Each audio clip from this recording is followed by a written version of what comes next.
There is a question that has haunted naval historians, survivors, and the descendants of the dead for more than 80 years.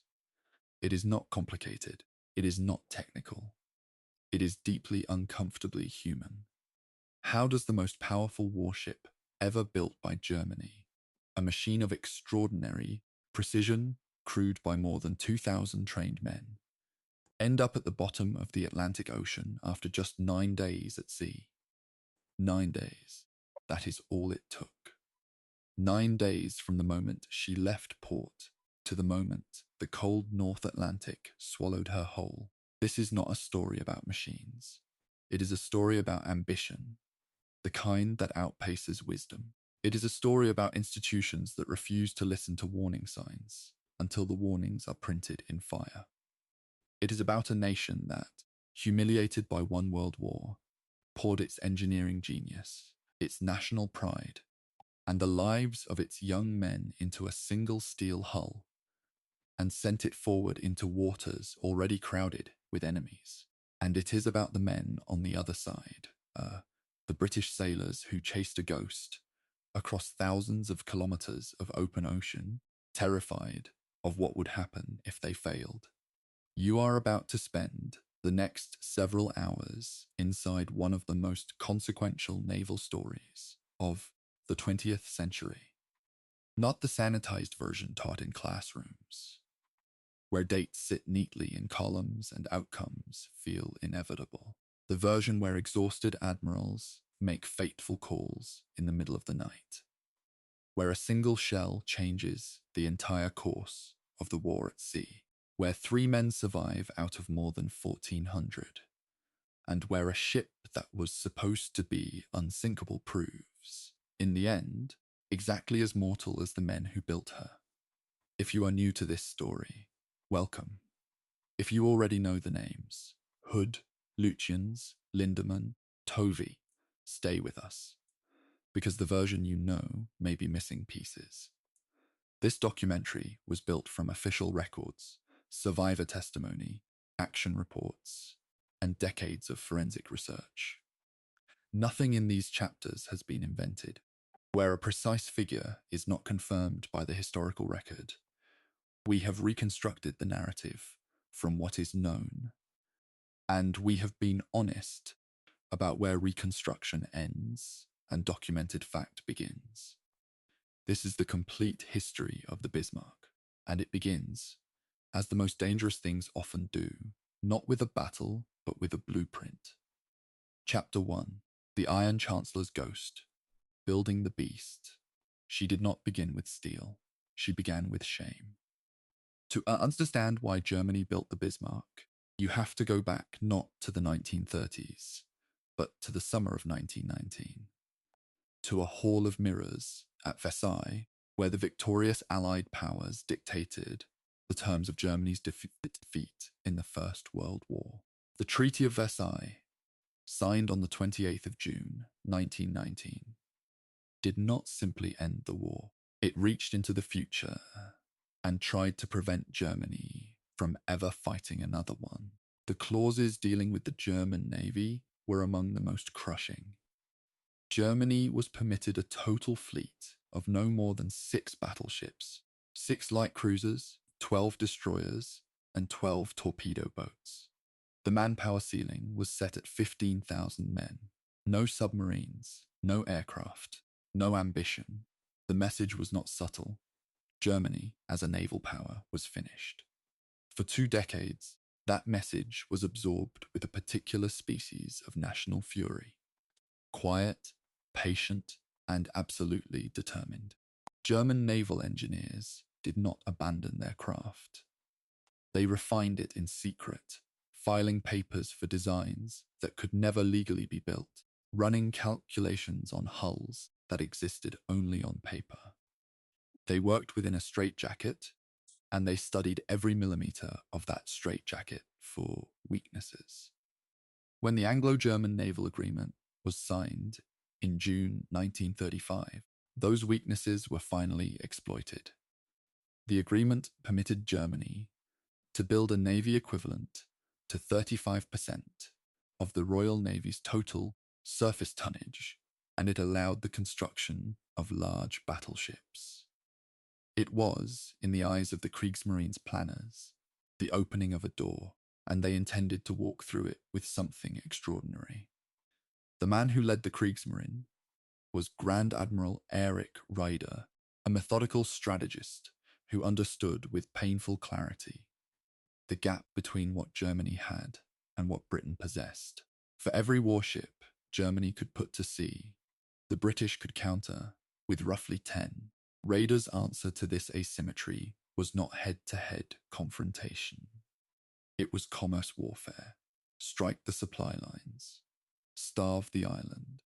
A single powerful surface raider, operating in the vast grey expanse of the North Atlantic, could threaten hundreds of merchant vessels, forcing the Royal Navy to spread its escorts impossibly thin. What Raeder needed was the right ship, and the design that would answer that need took shape at a shipyard in Hamburg, at a company called Blom and Voss in the summer of 1936. On the 1st of July, 1936, workers at Blom and Voss laid the keel of a new battleship. The formal designation was Battleship F, but the name that would be carved into history was already chosen. Bismarck, in honor of Otto von Bismarck, the Iron Chancellor, the man who had unified Germany in the previous century with what he famously called blood and iron. The choice of name was deliberate. It was not just a warship they were building. It was a statement, a reclamation, a signal to the world, and particularly to Britain, that Germany had not gone quietly. Construction at Blom and Voss proceeded across 2 years and 7 months, with thousands of workers shaping a hull of extraordinary scale and complexity. The ship was designed to be 250 meters long and 36 meters wide, with 7 decks above the waterline and 7 below it. At full load, she would displace more than 50,000 tons, far exceeding the 35,000 tons the Anglo-German agreement had permitted. In a violation Germany chose not to advertise, the armament was conceived to dominate. 8 38-centimeter guns, that is 15-inch, were arranged in 4 twin turrets, 2 forward, 2 aft, capable of hurling shells weighing approximately 800 kilograms over ranges of more than 30 kilometers. The secondary armament consisted of 12 15-centimeter guns mounted in twin turrets, providing a layered capability against smaller attacking vessels. A dense array of anti-aircraft batteries completed the picture. The hull was armoured with layers of steel that reached, at key points, 320 millimeters in thickness, designed to defeat the weapons then available to potential adversaries. Speed was also a priority. The ship's 12 high-pressure boilers and 3 geared turbines generated over 150,000 shaft horsepower, delivering a top speed of 30 knots, fast enough to outrun almost any vessel that could outgun her, and outgun almost any vessel that could outrun her. On paper, she appeared nearly invulnerable. But even as the hull grew taller above the slipway, the men planning how to use her were already wrestling with a problem that no amount of armor could solve. The Kriegsmarine was not starting this war at parity. It was not starting at any position from which a direct confrontation with the Royal Navy made strategic sense. Raeder's vision of commerce warfare was coherent, even elegant, but it depended on a ship that could operate alone in hostile waters for extended periods, hundreds of kilometers from the nearest friendly port, hunted by the most powerful navy in the world. The Bismarck was built for that role.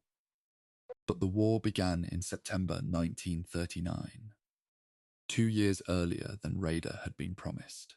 The shipyard workers were still fitting out the hull when the conflict she was designed for had already started. Time, which had always been the Kriegsmarine's scarcest resource, was running out before the ship was even in the water. On the 14th of February, 1939, Valentine's Day, tens of thousands of people gathered at Blohm and Voss for the launch ceremony. Adolf Hitler was present, delivering a speech to the assembled crowd.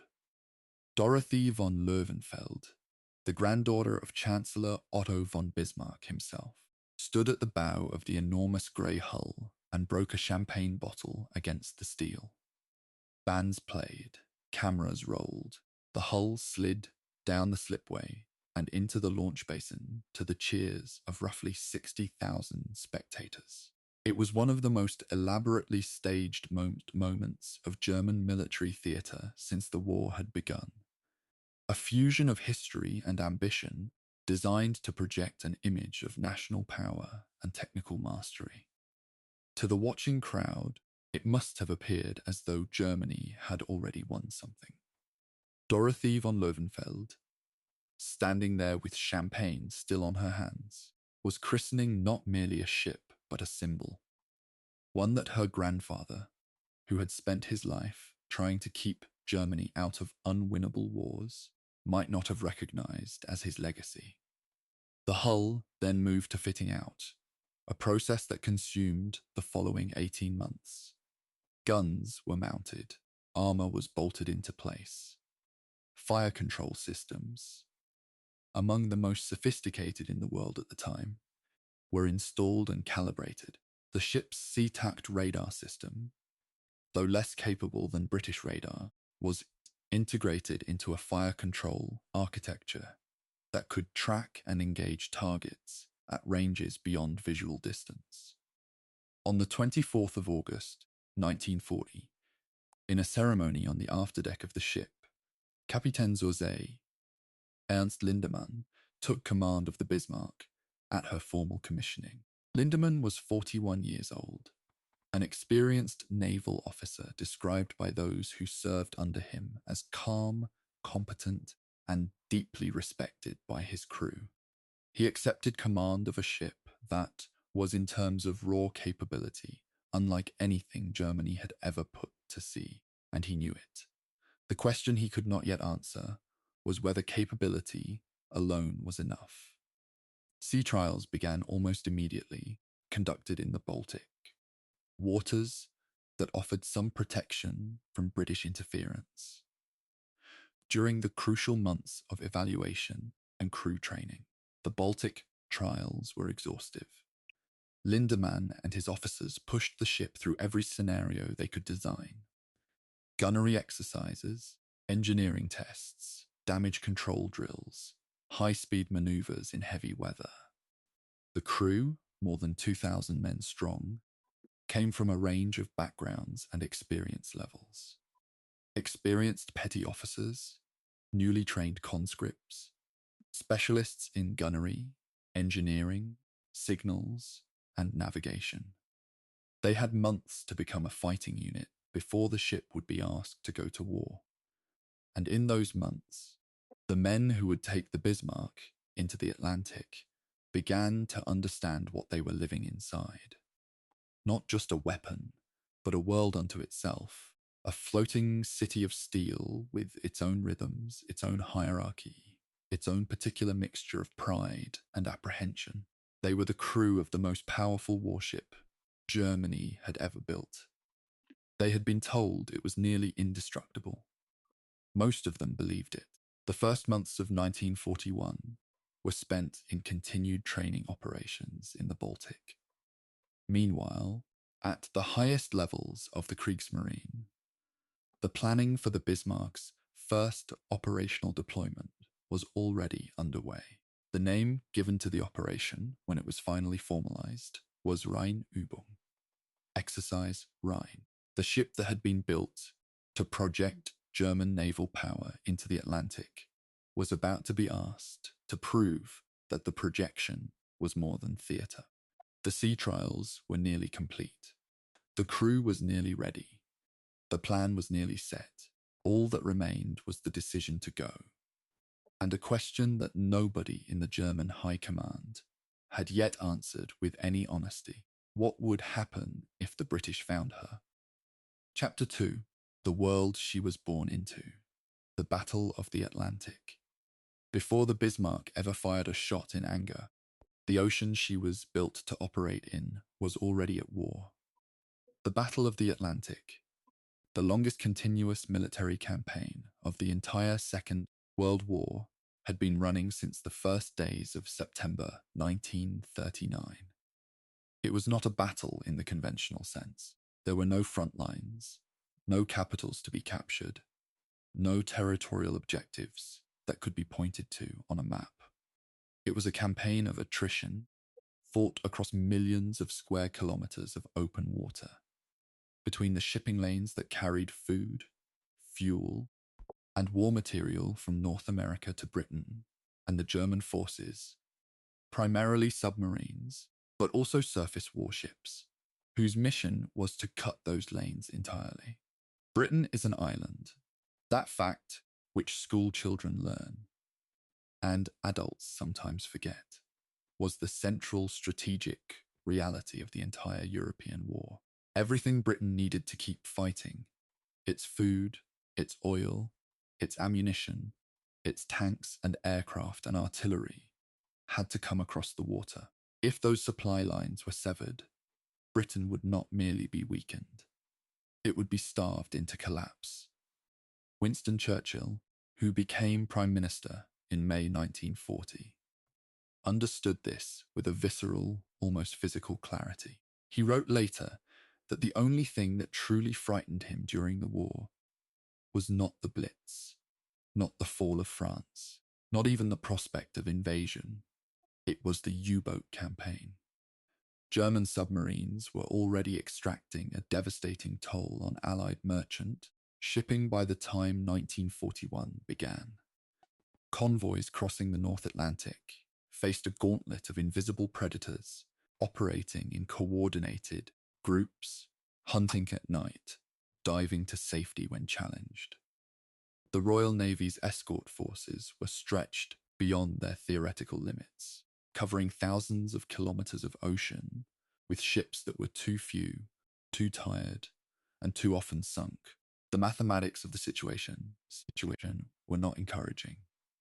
If the rate of merchant ship losses continued to climb, Britain would run out of supplies before the Americans entered the war. Churchill knew it. Raeder knew it. And now, at the beginning of 1941, Raeder was looking at the Bismarck in her berth at Gotenhafen, now the Polish city of Dynia, and thinking about how to use her to accelerate that arithmetic. The logic of deploying the Bismarck was straightforward in theory and treacherous in practice. A battleship of her capability, operating freely in the North Atlantic, would do far more than sink merchant vessels. Her very presence would force the Royal Navy to divert capital ships from other theatres to hunt her. Every British battleship chasing the Bismarck was a British battleship not escorting a convoy, not covering an amphibious operation, not patrolling a threatened coastline. The threat of Bismarck was as strategically significant as the reality of her. This was the calculus that made surface raiding attractive despite its obvious dangers. It was not simply about the ships she could sink. It was about the fear she could generate and the resources that fear would consume. 4 German surface raiders, the Scharnhorst, the Gneisenau, the Hipper, and the Scheer, had already sent more than 50 merchant vessels to the bottom in earlier operations. The Bismarck, with her superior firepower and speed, was expected to accomplish far more. But there were voices of dissent within the German command structure. Voices that were heard, acknowledged, and ultimately ignored. Raeder had promised his navy time to build to parity before going to war, and that promise had been broken by 1939. Now, in 1941, the Kriegsmarine was being asked to operate surface warships in the North Atlantic without adequate air cover, without sufficient support infrastructure, and against a Royal Navy that, while stretched, was still vastly more numerous than the German fleet. The risks were not theoretical. They were documented. Earlier operations had shown that German surface raiders could succeed, but they had also shown how close to disaster those successes often came. A mechanical failure at the wrong moment, a lucky contact by a British patrol, a gap in the weather that exposed a ship to aerial reconnaissance. Any of these could convert a raiding operation into a catastrophe. The advocates for caution within the Kriegsmarine were not cowards. They were mathematicians. And the mathematics, if you read them honestly, were not favourable. Yet the broader context of the war in 1941 made the operation feel, from Berlin, almost compulsory. The German army had conquered most of Western Europe. The Luftwaffe's air campaign against Britain had failed to achieve the decisive results Hitler had anticipated. The only front on which the war against Britain could still be won quickly was the Atlantic, and the only way to win it was to cut the supply lines before American involvement tipped the balance. Time was the variable that made everything urgent. Every week that passed without a British surrender was a week in which the United States moved closer to open intervention. Raeder, whatever his private reservations, was operating within a strategic context that allowed him very little patience for caution. The Bismarck was ready. The plan was drawn. The question of whether the moment was right had effectively already been answered by events beyond anyone's control. The beast was going to be unleashed, and everyone in the room knew it. The man chosen to command the overall operation was Admiral Günther Lütjens, born in Wiesbaden on the 25th of May, 1889. Lütjens was a career naval officer whose service spanned more than 30 years and 2 world wars. He had led successful Atlantic raiding operations earlier in the war, commanding the battleships Scharnhorst and Gneisenau during Operation Berlin in early 1941, a mission that resulted in the sinking of 22 merchant ships without the loss of a German vessel. By the standards of the Kriegsmarine, he was experienced, capable, and proven, but the men of the Bismarck's crew, who observed him during the lead-up to Operation Rheinübung, described a man who seemed hollowed out by something, a quiet fatalism, a distance that went beyond the professional reserve expected of senior officers. Captain Lindemann, by contrast, was warmly regarded by his crew, a man who knew his ship and his men with genuine intimacy. The 2 men who would stand together on the Bismarck's bridge as she sailed into history were, in almost every meaningful way, opposites, and that friction would have consequences. In Britain, the man tasked with stopping whatever the Germans were planning was Admiral John Tovey, flying his flag aboard the battleship HMS King George V at Scapa Flow, the Royal Navy's home fleet base in the northern reaches of Scotland. Tovey had at his disposal a significant collection of warships, battleships, battlecruisers, aircraft carriers, cruisers, and destroyers. But they were scattered across multiple theatres and operational commitments. The North Atlantic was wide. The German warships, once past the narrow choke points between Greenland and Scotland, could disappear into an ocean the size of a continent. Tovey's fundamental challenge was not firepower. It was geography. Intercept a fast, powerful warship in an ocean of that scale before it reached the open water, where tracking became nearly impossible. And you had a chance. Fail to intercept it, and the consequences rippled across every convoy route in the Atlantic. The stakes of timing were absolute, and Tovey knew it with every briefing that crossed his desk in the weeks before May 1941. The convoys themselves The lifelines that the Bismarck was ultimately being sent to destroy were the most important thing in the North Atlantic that nobody was photographing for the newsreels. Each convoy was a collection of cargo vessels, traveling together for mutual protection, escorted by whatever Royal Navy ships could be spared. The cargoes were unglamorous: grain, steel, aviation fuel, machine parts, ammunition, medical supplies.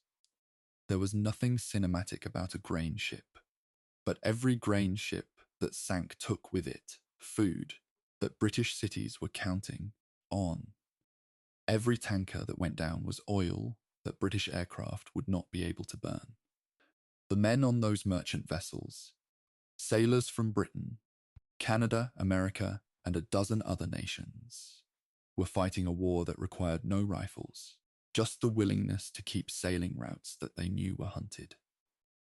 They were not soldiers. Most of them were simply people who understood that if they stopped sailing, Britain would lose. The Bismarck was being sent to make them stop.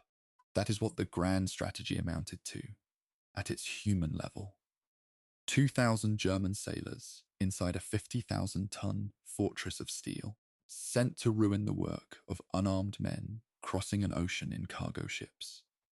Whether or not the mission succeeded would be decided not by the elegance of the planning, but by the chaos that always fills the space between a plan and its execution. The weeks immediately before Operation Rheinübung saw a flurry of preparation at Gotenhafen. The Bismarck took on stores, ammunition, and fuel. Her engines were checked and rechecked. Her fire control systems were calibrated.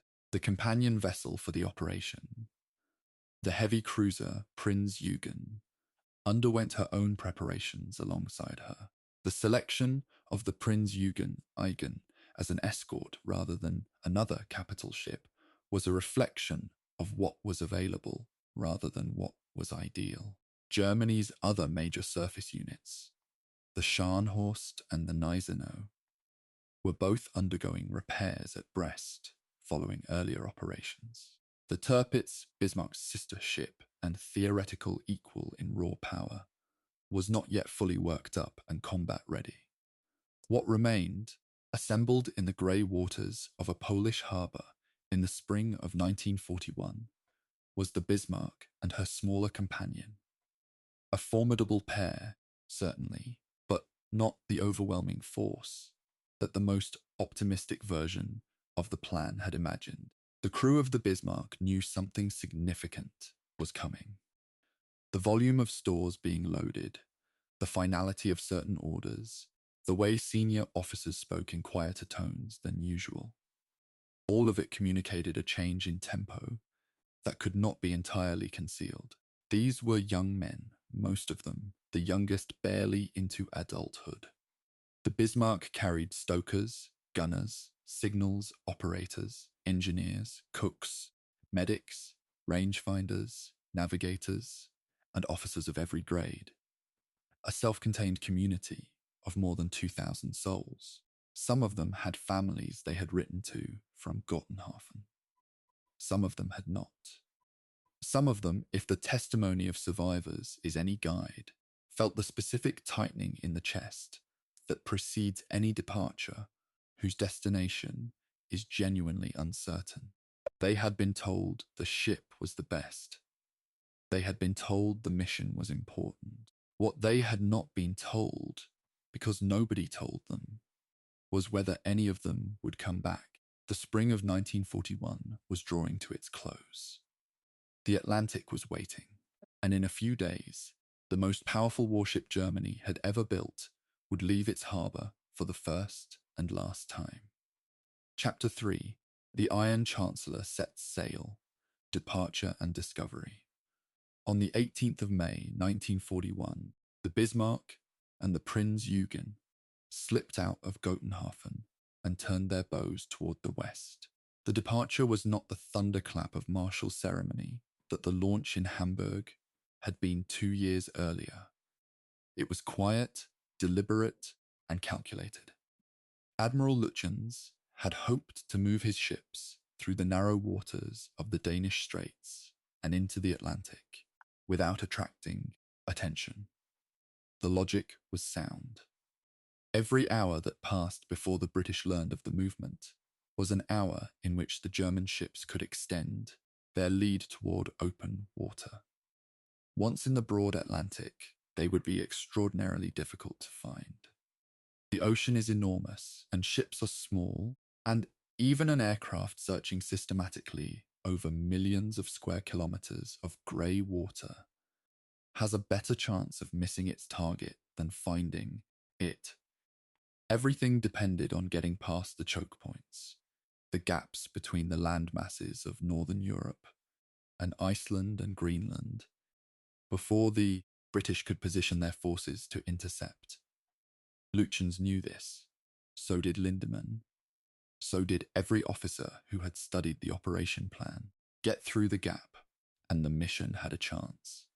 Fail to get through unseen, and the entire premise collapsed. The problem, almost immediately, was that the premise was already compromised. As the two German ships made their way northward along the Norwegian coast, they passed through waters that could not be made invisible. Norway had been occupied by Germany since April 1940, but the Norwegian population had not reconciled itself to occupation, and the resistance network that had formed across the country was already feeding information to British intelligence. Word of the German ship's movements began to move through channels that the Kriegsmarine could not monitor or close. Then, on the 21st of May, as the Bismarck and Prinz Eugen lay briefly at anchor in a fjord near Bergen, to allow the Prinz Eugen to refuel, the situation became critical. A British reconnaissance aircraft, a supermarine Spitfire flying at extreme altitude, photographed the anchorage, and the images it captured were developed and analysed in London within hours. The two ships, enormous and unmistakable even from high altitude, had been found. Admiral Tovey, at Scapa Flow, received the intelligence and began to act. It is worth pausing here on what Lütjens chose not to do. During that stop at Bergen, the Prinz Eugen took the opportunity to top off her fuel tanks, a prudent and routine measure before a long ocean passage. The Bismarck's own fuel state was not critical, and Lütjens decided not to refuel her at Bergen. The decision was not irrational given the circumstances. The stop was meant to be brief. The ship's presence was not yet confirmed as detected, and Lütjens may not have wanted to extend the period of exposure in Norwegian waters. But the consequence of that choice would become apparent later in circumstances no one at Bergen could have predicted. The Bismarck's fuel state would matter, deeply, irreversibly, in the days ahead. For now, the ships weighed anchor on the 22nd of May and turned toward the Denmark Strait, the narrow passage between Iceland and the ice edge off Greenland, which Lütjens had selected as his route into the Atlantic. Unbeknownst to him, he was not as unknown as he had hoped to be. The machinery of British pursuit was already engaged. At Scapa Flow, Tovey's response to the reconnaissance photographs was rapid and methodical. Two heavy cruisers, HMS Suffolk and HMS Norfolk, were already patrolling the Denmark Strait as part of standing dispositions intended precisely for this contingency. They were ordered to maintain their patrol and report any contact. Meanwhile, Tovey began assembling the forces that would intercept or engage the Germans. Depending on how events developed, the most powerful pair of British capital ships immediately available was the battlecruiser HMS Hood and the new battleship HMS Prince of Wales. Hood was commanded by Vice Admiral Lancelot Holland, flying his flag from the battlecruiser's bridge. She was also, at the time, the largest warship in the Royal Navy, nearly 49,000 tons at full load. and one of the most recognizable vessels in the world, a ship that had spent 2 decades as a symbol of British naval power. She had been launched in 1918, commissioned in 1920, and had spent the intervening 20 years as the most prominent advertisement for British maritime supremacy, visiting ports around the world and being photographed by everyone who saw her. The Royal Navy and the British public loved her. She was, in the most literal sense, irreplaceable. She was also, in a way that the Admiralty understood but had not acted upon, dangerously out of date. Hood's armour scheme had been designed in 1916 against the threat profile of 1916. After the Battle of Jutland in that year, naval architects had identified the particular vulnerability of battlecruisers to plunging fire. Shells arriving at a steep angle that could penetrate deck armour rather than belt armour. Hood's design had been modified after Jutland, but not comprehensively. In the 1920s and 30s, proposals for a major reconstruction had been drawn up multiple times. In 1923, 1929, 1934, 1936, and 1939. Each time, the reconstruction had been postponed or cancelled. The reasons were various: budget constraints, strategic priorities, the political cost of removing Britain's most visible warship from service. For the years a full refit would require. 3 sister capital ships that served alongside Hood, Warspite, Queen Elizabeth, and Renown, all received the comprehensive reconstructions that Hood was denied. Hood went into the war in the configuration she had carried since the early 1920s. The Director of Naval Construction had been aware her structural vulnerability since trials conducted in 1919. The institution knew. The institution did not act. That failure of institutional will was not visible on any photograph, in any newsreel, or on any of the commemorative postcards sold at every port Hood had ever visited. It would only become visible on the 24th of May, 1941. On the night of the 22nd of May, the Bismarck and Prinz Eugen drove northward through the Norwegian Sea, entering the Denmark Strait under the cover of Arctic twilight. The passage through the Denmark Strait was physically challenging. Ice to the north, mines to the south, and a navigable channel that narrowed in places to roughly 65 kilometers. Lütjens pushed his ships through at high speed, hoping that the conditions, heavy weather, poor visibility, frequent fog, would mask them from British observation. For much of the passage, his hope seemed justified. The 2 ships moved through the grey Arctic murk with no contact from the enemy, the cold spray hammering the upper decks and the temperature in the narrowing channel dropping toward the edge of ice. Below decks, the crew went about their routines with the particular mix of tension and routine that characterizes any military operation in progress. They were threading a needle, trying to pass through a known choke point, past known British patrols, in a ship that was no longer a secret. Then, on the evening of the 23rd of May, at approximately 1922 hours, the thread broke. The cruiser HMS Suffolk, one of the 2 British warships assigned to patrol the Denmark Strait, was crossing the navigable passage on a radar watch. Suffolk's radar was of the type that could search behind as well as ahead. At 1922, her operators detected a contact. The distance collapsed fast. Then, out of a bank of mist, emerging on a horizon still lit by the diffuse Arctic sun, came the unmistakable silhouettes of 2 large German warships.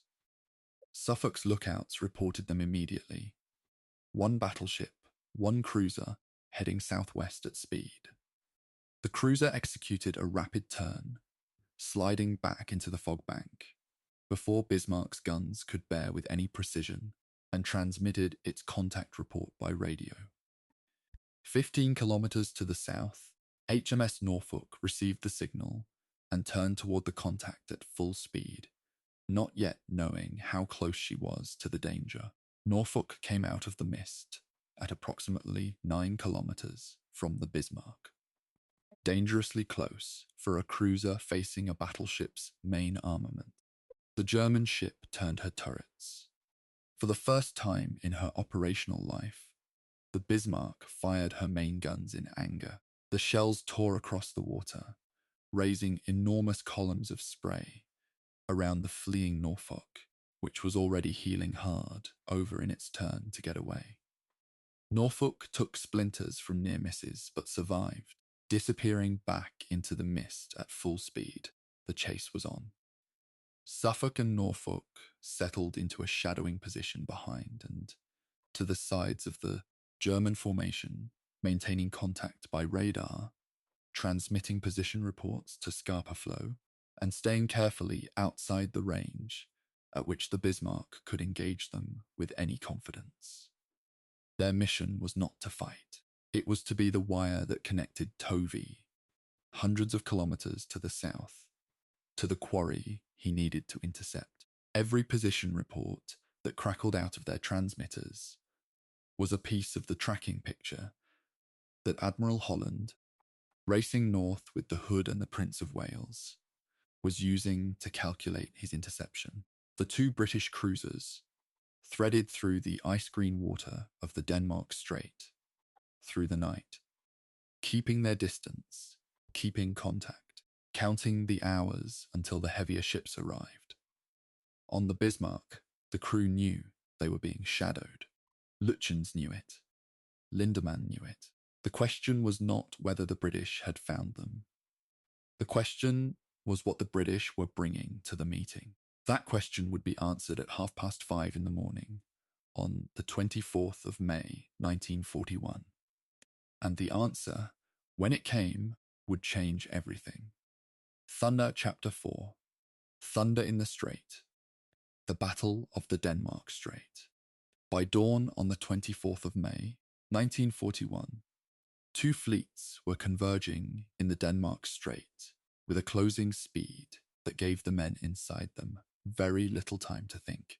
Vice Admiral Holland, aboard the Hood, had been racing northward through the night with the Prince of Wales in company and a screen of destroyers. His plan was to intercept the German ships before they could break clear of the strait and reach the open Atlantic.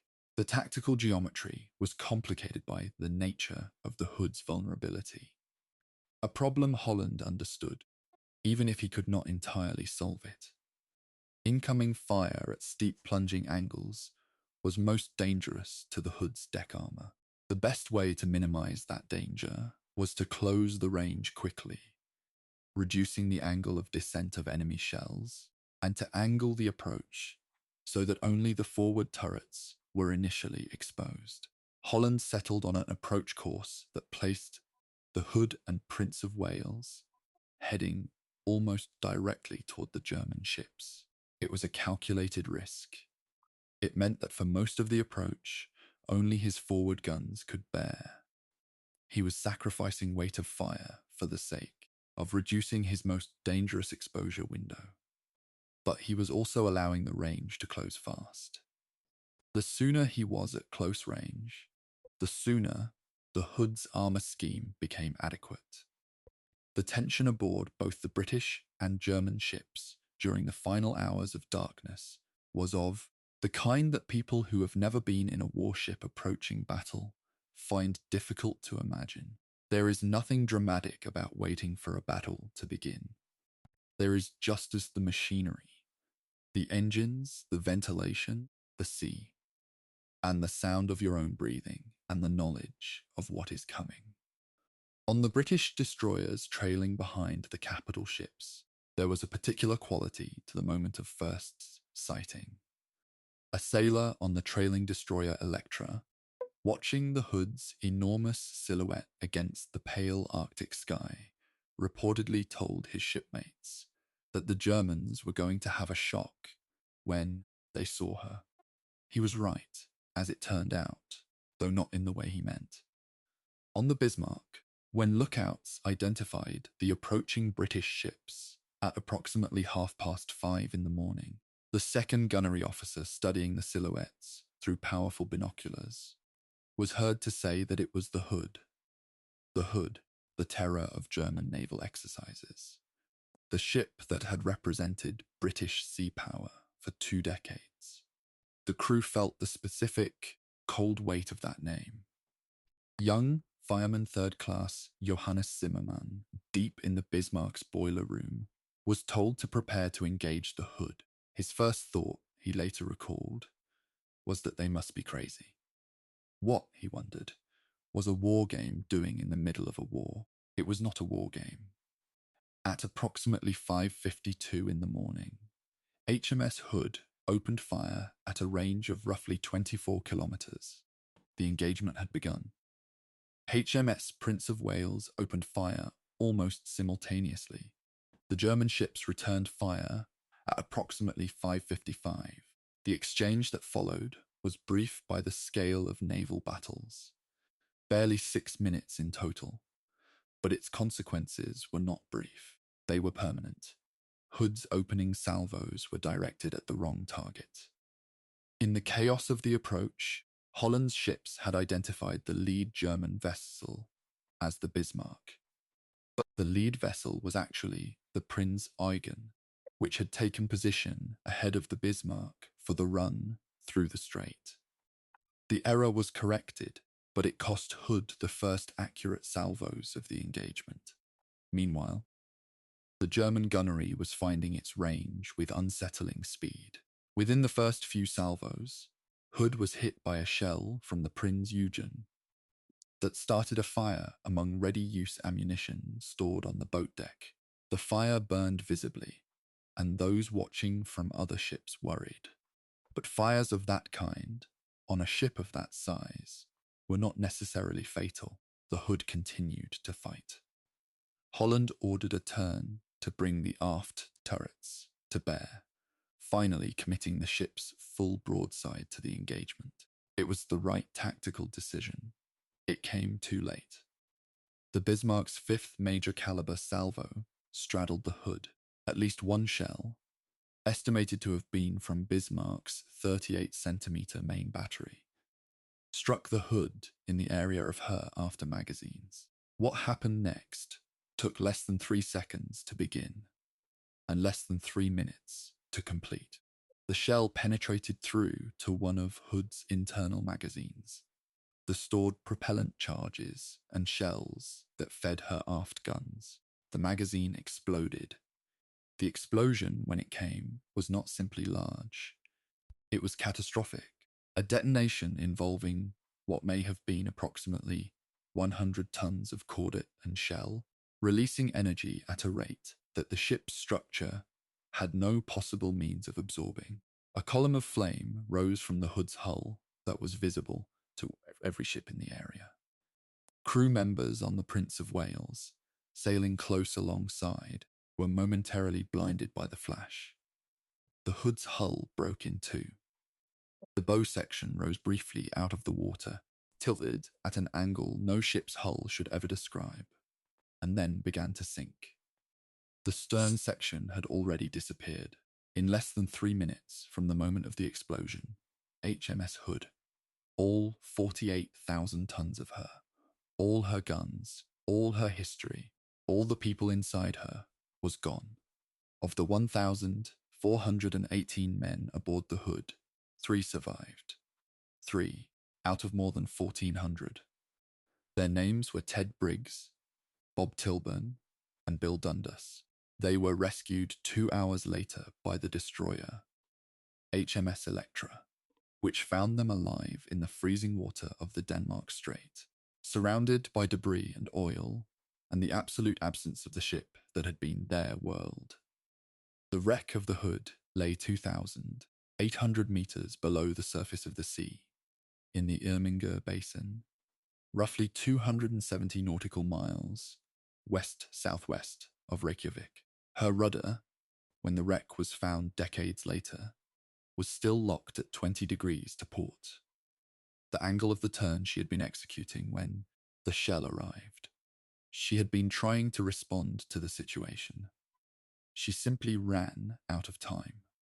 The institutional failure that had left her unrebuilt, her deck armor unchanged since 1920, her protection scheme designed against a threat profile from 1916. That failure was not visible in the wreck, but it was there in every plate of thin steel that had failed to stop a falling shell. The Prince of Wales, left alone against both German ships, continued to fight. She was a new ship, barely worked up, still carrying civilian dockyard workers aboard who were completing unfinished fitting out tasks, an indication of the urgency with which she had been deployed. Her gunnery was hampered by mechanical problems in her turrets, problems that a more experienced crew might have resolved faster. But she scored hits on the Bismarck. At least 3 shells struck the German battleship, one of which penetrated below the waterline and caused flooding in a fuel bunker, contaminating it with seawater and costing the Bismarck a significant quantity of her fuel reserves. This detail, which seemed minor against the background of what had just happened to the Hood, would prove consequential in the days that followed. The Prince of Wales, her captain recognizing that continuing the engagement alone against 2 undamaged German warships was not tactically viable, broke off and retired behind a smokescreen. The Battle of the Denmark Strait was over. The Bismarck had won it. The news of the Hood's loss, when it reached London, arrived with the weight of something that had not merely happened, but had also exposed something. Churchill, receiving the report, is said to have sat in silence for a long moment. He then issued orders that communicated, with complete clarity, the priority that now governed the Royal Navy's entire operational posture. Every available ship was to pursue, intercept, and destroy the Bismarck. The specific phrase attributed to Churchill, "sink the Bismarck," became, in the hours that followed, the entire strategic directive. This was not merely about retaliation, though retaliation was certainly part of it. It was about something harder and more cold-blooded. The Hood was a symbol. If the symbol was destroyed and the destroyer escaped, the message to every neutral nation watching, most importantly the United States, would be damaging in ways that could not be calculated, but could certainly be felt. The Bismarck had to be caught. It had to be sunk. Not eventually, now. Aboard the Bismarck herself, the victory was real, but the costs were already being counted. The shell hits from the Prince of Wales were being assessed. The fuel situation, already compromised by Lütjens' decision not to refuel at Bergen, was now worse. A steady oil slick was trailing the ship, visible, trackable, a glittering thread that Suffolk and Norfolk, still shadowing from behind, could follow without their radar. The Bismarck had won the battle, but she had been touched. And in the world of naval warfare, where the difference between a manageable damage state and a catastrophic one can be a matter of where the next shell falls, being touched is never entirely a comfortable thing.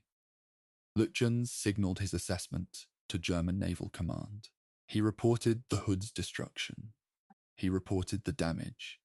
He reported his fuel state, and he made a decision about what to do next. A decision that would set the final trajectory of the Bismarck's short life. He decided to head for the port of Saint-Nazaire on the French coast for repairs and refueling. The mission to attack the convoys, the entire reason for Exercise Rhine, was effectively over. The Bismarck had announced herself to the entire Royal Navy, was leaking oil, fuel, had a compromised fuel state, and was now the single most hunted warship in the Atlantic. The strategic logic of pressing on had collapsed.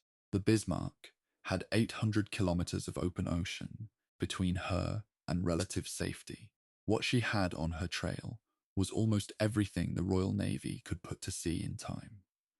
The hunt, which had begun as a search for a ship that had not yet been found, was now something different. It was a race. And the Bismarck, damaged and fuel-constrained, was running it in the wrong direction. Chapter 5. The Long Shadow. Pursuit. Across the Atlantic. The moment the Hood disappeared below the surface of the Denmark Strait, the entire nature of the operation changed. Until that moment, the British pursuit had been about interception. Getting between the Bismarck and the open Atlantic before she could reach the vast hunting ground expanse of the mid-ocean. Now, the Bismarck was in the open Atlantic. She had fought her way through. And the destruction of the Hood had sent a shock through the Royal Navy that reorganized every priority, every deployment, every available asset around a single operational objective. Find her, hold her, and sink her before she could reach France. Tovey, still aboard the King George V, began the mathematics of pursuit with whatever forces he had available. 2 cruisers, Suffolk and Norfolk, were still in contact with the Bismarck, trailing her through the long Arctic night, their radar tracking her movements, their radio transmissions, threading the position, reports across hundreds of kilometers of open ocean to a fleet that was assembling itself around a target that had not yet stopped moving. The hunt involved, at its peak, 5 battleships, 2 aircraft carriers, 4 heavy cruisers, 7 light cruisers, and more than 20 destroyers. One of the largest fleet operations in European waters during the entire war, and for a time, it looked as though it might not be enough. Lütjens, for his part, was not passive. He knew he was being shadowed. He knew his fuel state was deteriorating. He made multiple attempts to shake the trailing cruisers, turning, accelerating, doubling back, but Suffolk's modern radar, capable of tracking targets behind the ship as well as ahead, maintained the contact.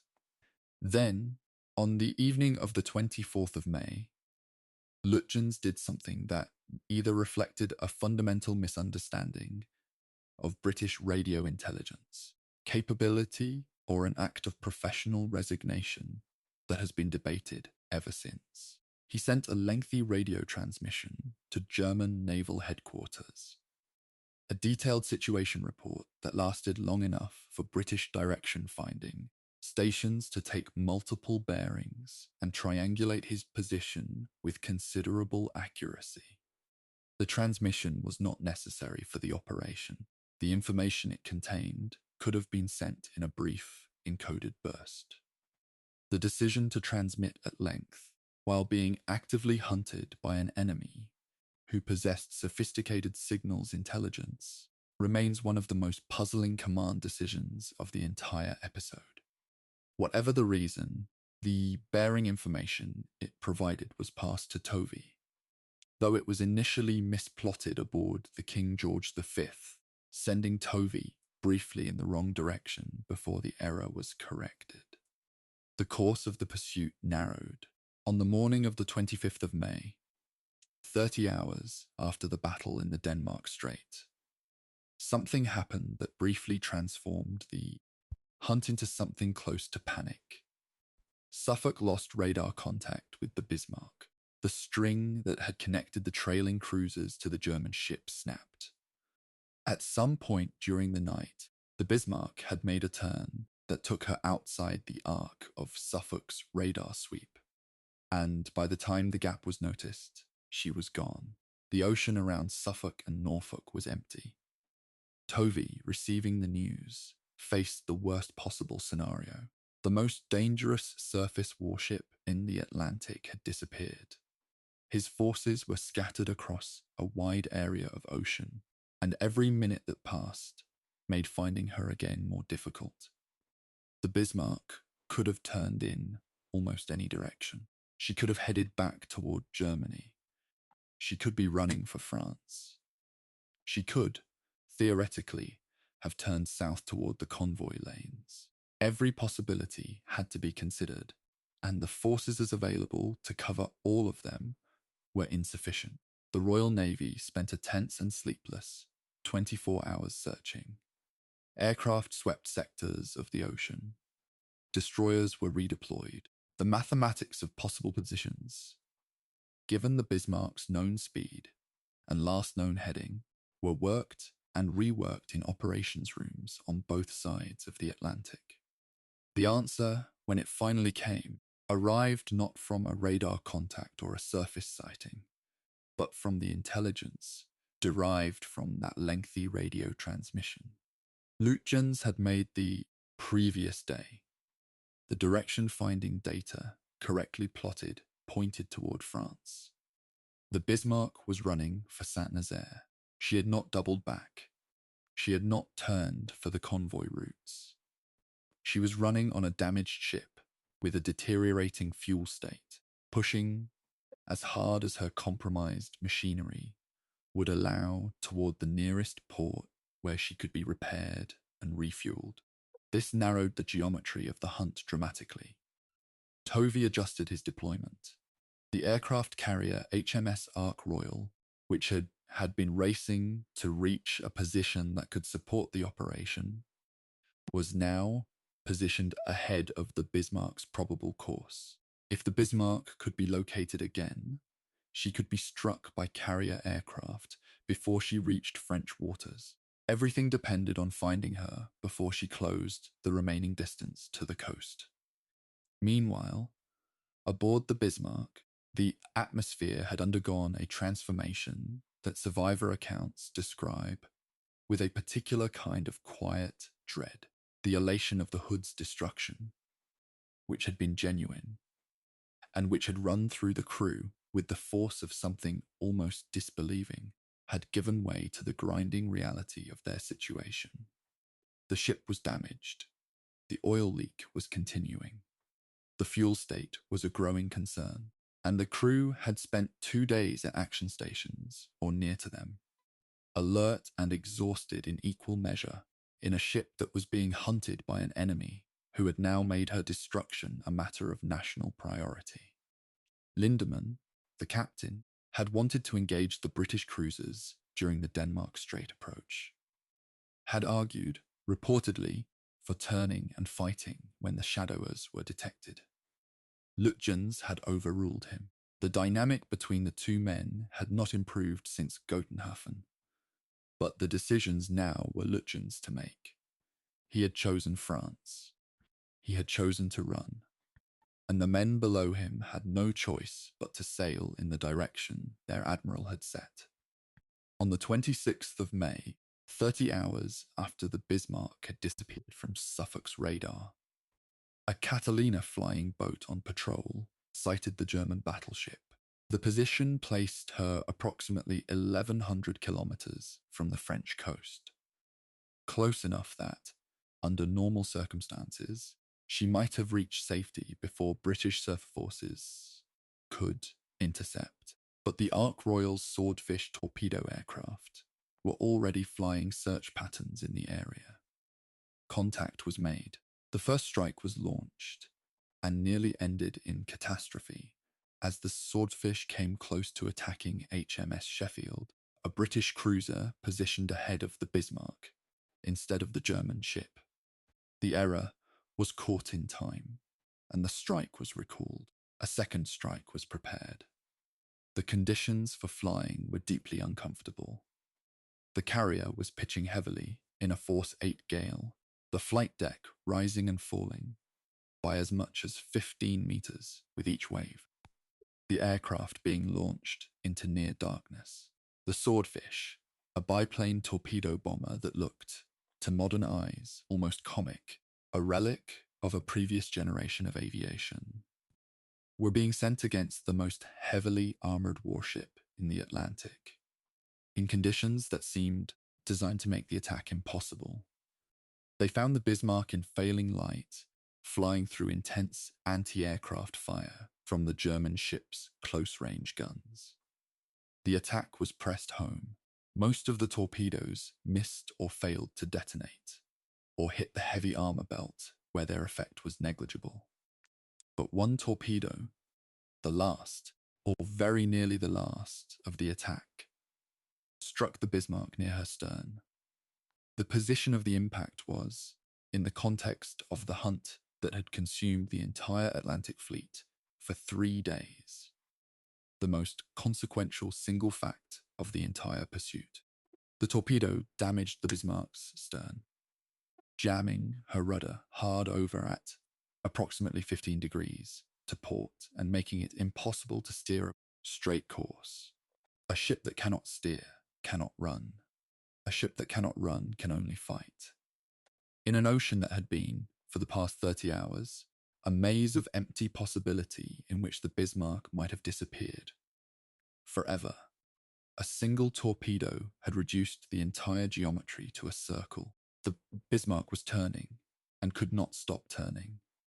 The Royal Navy could now find her simply by following the Ark.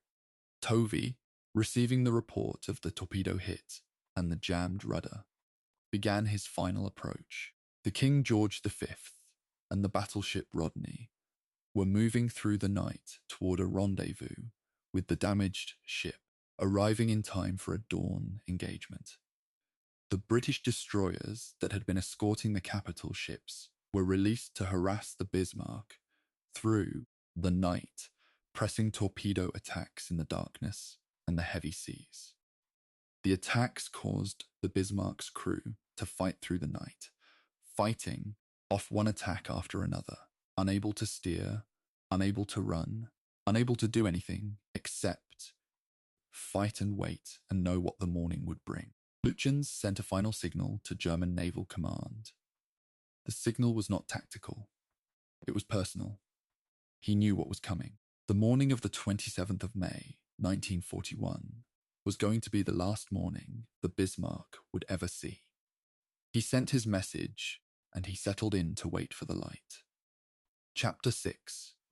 The last morning, the final battle, the sun on the 27th of May, 1941, came up over an Atlantic that was still running heavy swells from the previous day's storm, and HMS King George V and HMS Rodney were approximately 15 kilometers from the Bismarck when the engagement opened at approximately 0847.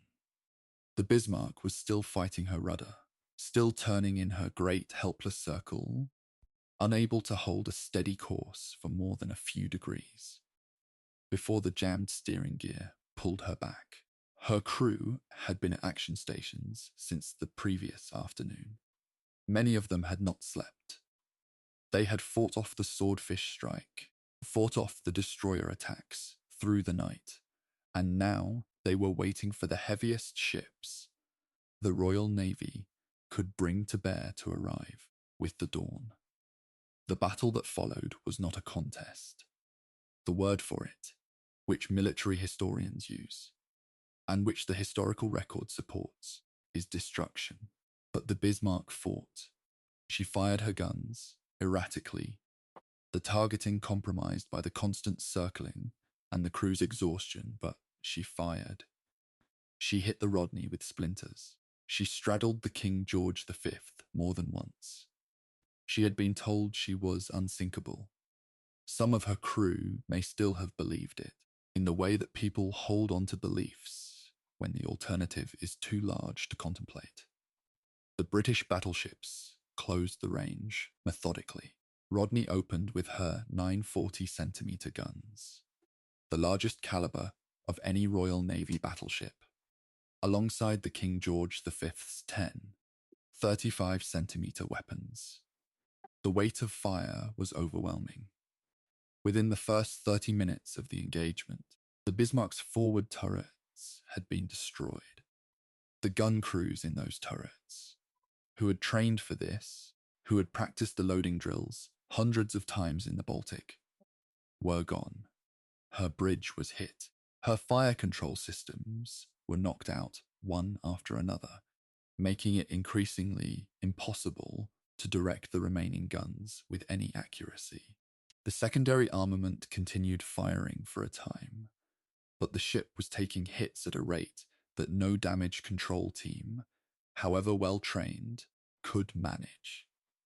The sea around the Bismarck was white with shell splashes, and the ship herself was burning in multiple places, thick smoke rolling off her as the fires from internal explosions and incoming shells merged into a single conflagration. She was being destroyed systematically, deliberately, and at close enough range that the men watching from the British ships could see everything.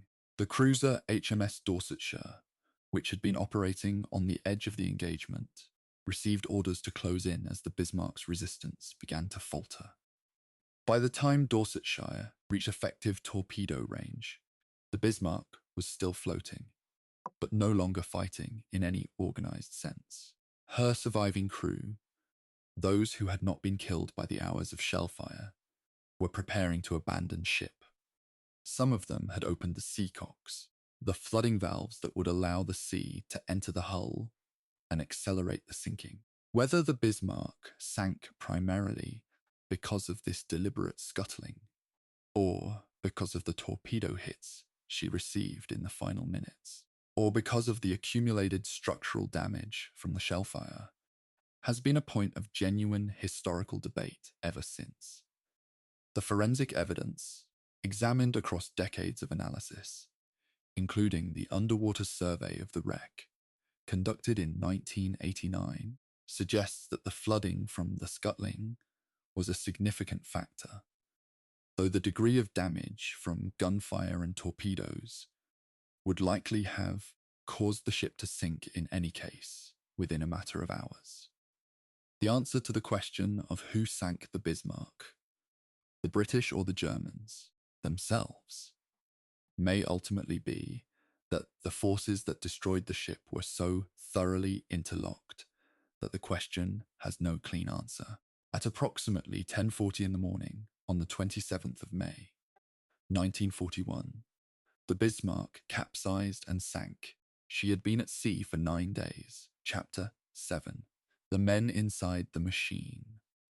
Life aboard the Bismarck. She was not merely a warship, she was a world.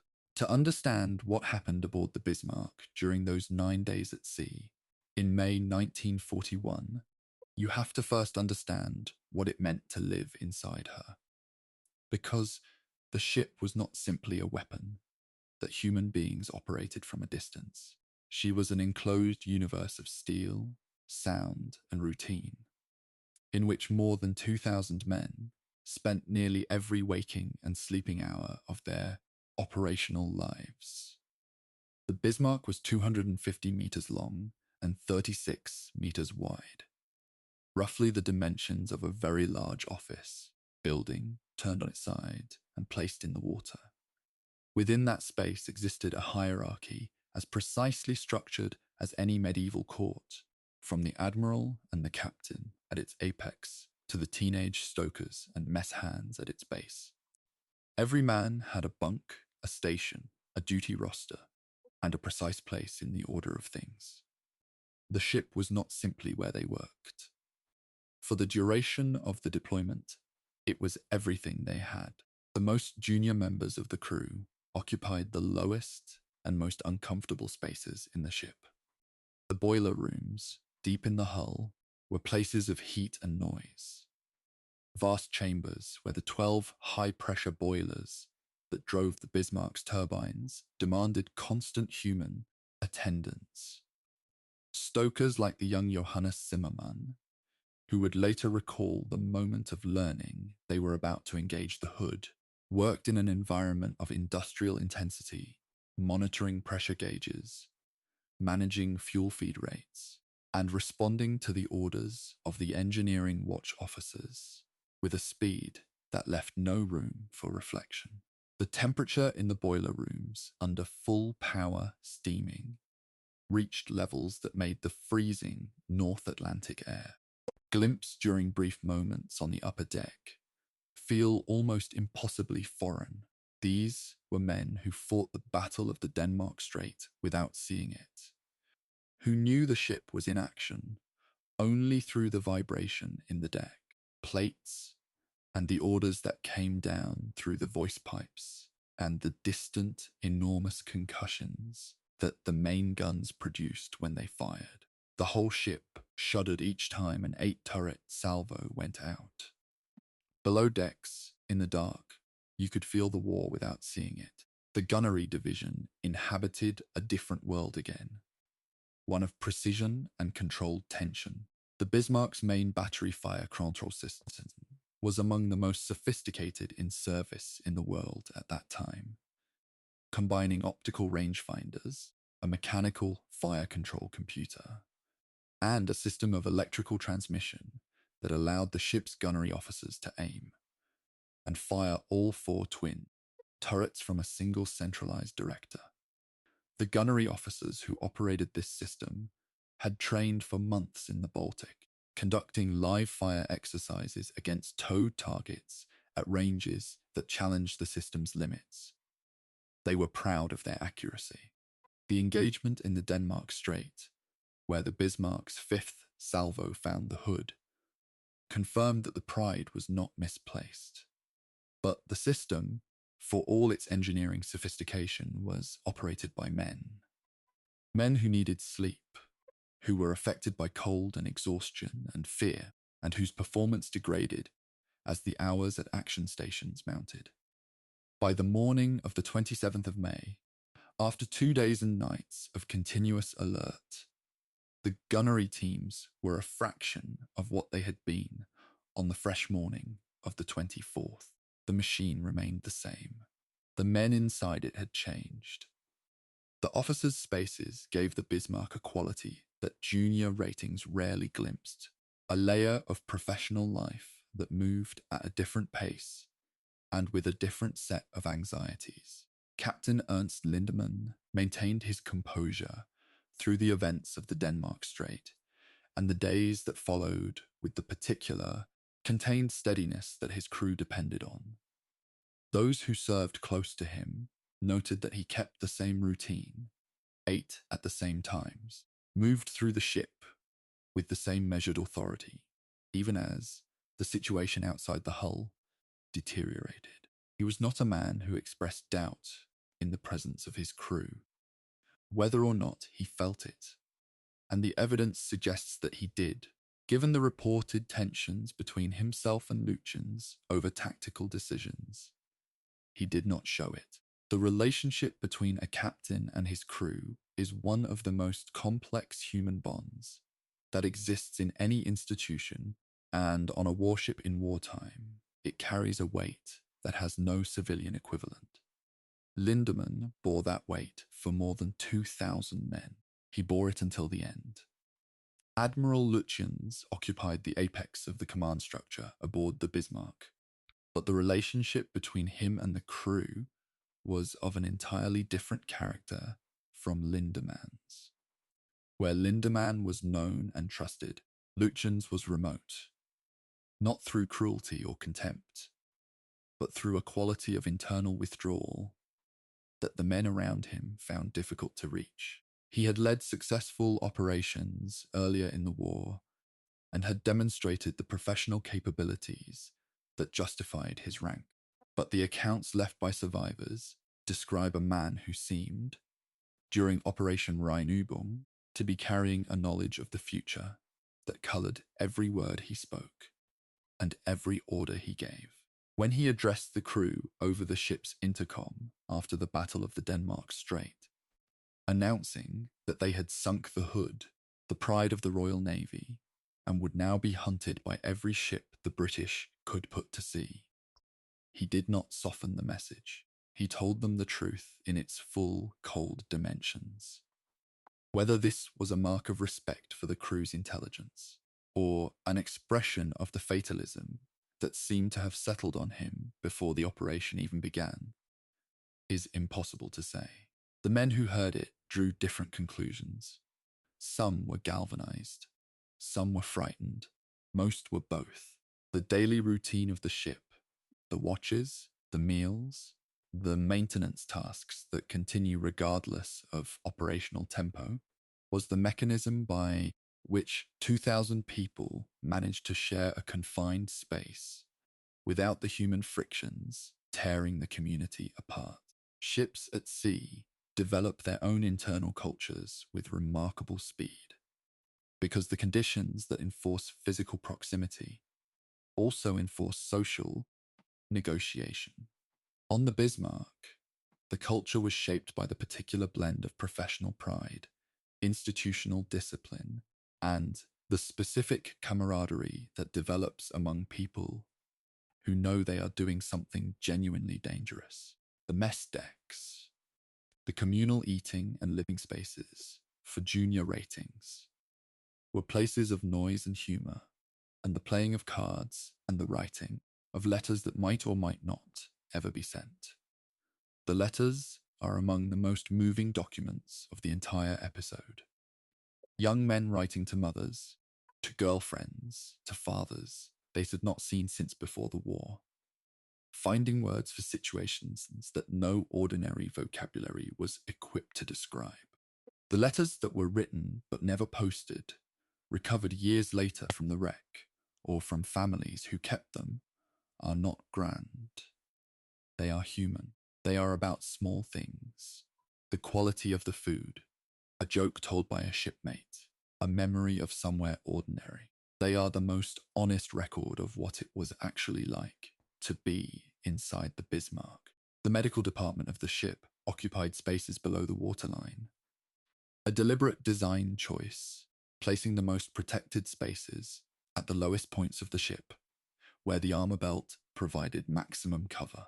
The ship's medical officer and his staff were trained for mass casualty scenarios, and the equipment they had was, by the standards of 1941, modern and reasonably comprehensive. During the Battle of the Denmark Strait, when splinter damage from the Prince of Wales hits caused casualties among the crew working in exposed positions, the medical teams demonstrated the kind of calm efficiency that their training had been designed to produce. But the medical spaces, like every other part of the Bismarck, were designed for scenarios that fell within the expected range of damage. They were not designed for what the morning of the 27th of May would bring. But by the time the final battle was over, the question was no longer one of treating casualties inside the ship. It was one of survival in the open ocean. The signals division, the men who operated the Bismarck's radio and visual communications equipment, occupied a critical position in the ship's operational life. Every contact report from Suffolk and Norfolk, every intercepted British signal, every transmission to and from German naval headquarters passed through their hands. It was the signals team that transmitted the lengthy position report on the 24th of May, the transmission that Lütjens ordered, and that gave British direction-finding stations the bearings they needed to track the Bismarck's position. The men who sent that transmission were following orders. They did not know what consequence the message would have. There is no evidence that anyone in the signals division understood, at the time of transmission, that the length and nature of the signal was the kind of information that British naval intelligence had the capacity to exploit in the way it was. They did their job. The consequences of their job and of the Admiral's decision to give that order were not felt for another 2 days. The relationship between the crew of the Bismarck and the physical fabric of the ship itself was intimate in the way that only long confinement can produce. They knew where the passages turned and where the deck heads were low. They knew which hatches were stiff and which watertight doors were prone to sticking. They knew the sounds the ship made in heavy weather. The groan of the hull in a beam sea, the particular rattle of a loose fitting near the forward magazine, the way the ventilation system changed pitch when the speed increased. 2,000 people had spent months in this space, and the space had become theirs in the way that any home becomes the property of the people who live in it, regardless of who built it or who owns it on paper. When the Bismarck began to die on the morning of the 27th of May, when the shells came in and the fires spread and the compartments began to flood, the men losing her were not just losing a weapon, they were losing a place that had been their world. That distinction matters.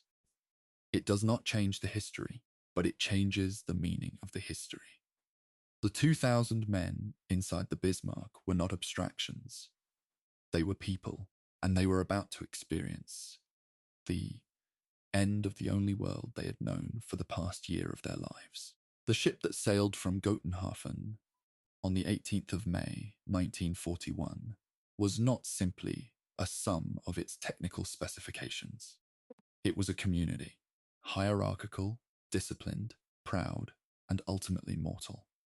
The men who maintained her engines, loaded her guns, plotted her course, treated her wounded, and wrote letters home by the light of a single overhead lamp in their off-watch hours were as much a part of the Bismarck as her 38-centimeter turrets or her layered belt armor. The ship and her crew were, in the deepest sense, inseparable. You could not understand what the Bismarck was without understanding who she carried. And you could not understand why the loss of the Bismarck carries the particular weight it does in history.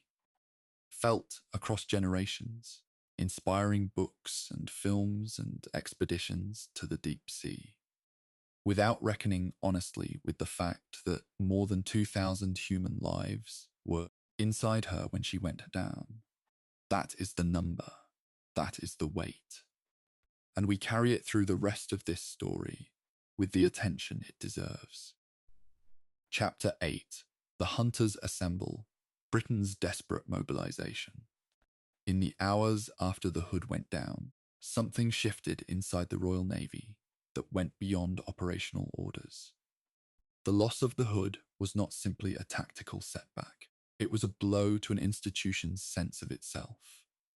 A rupture in the confidence that had sustained the Royal Navy through 2 years of a war that had produced almost nothing except retreats and losses. The Hood had been more than a ship.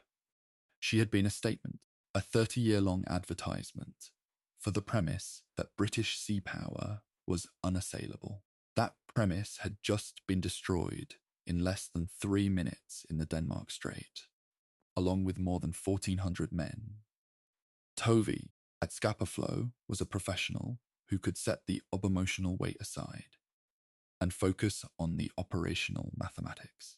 But even the most professional response to the loss of the Hood was shaped, in ways that may have been partially unconscious, by something beyond strategy.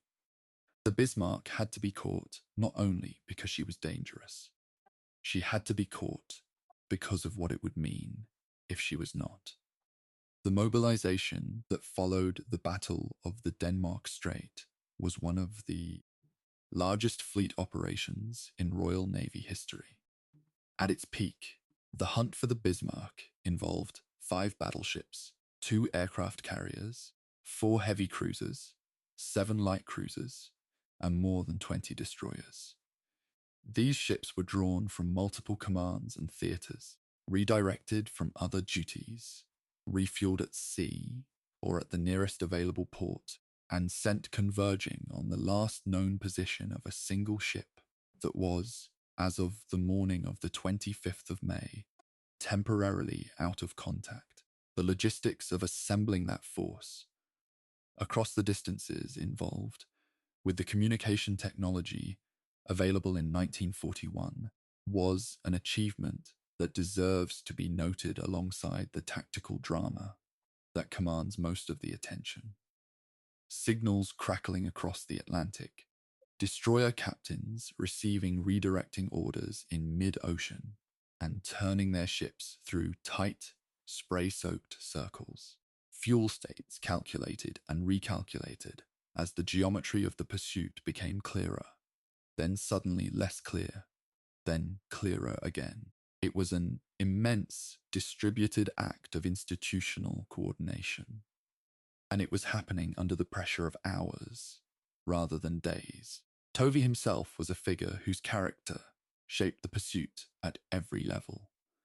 He had been in command of the Home Fleet since November 1940, and the first 6 months of his tenure had been marked by a series of situations, most of them involving German surface raiders, and the near impossibility of catching fast ships in a large ocean, that had taught him the particular discipline of managing uncertainty.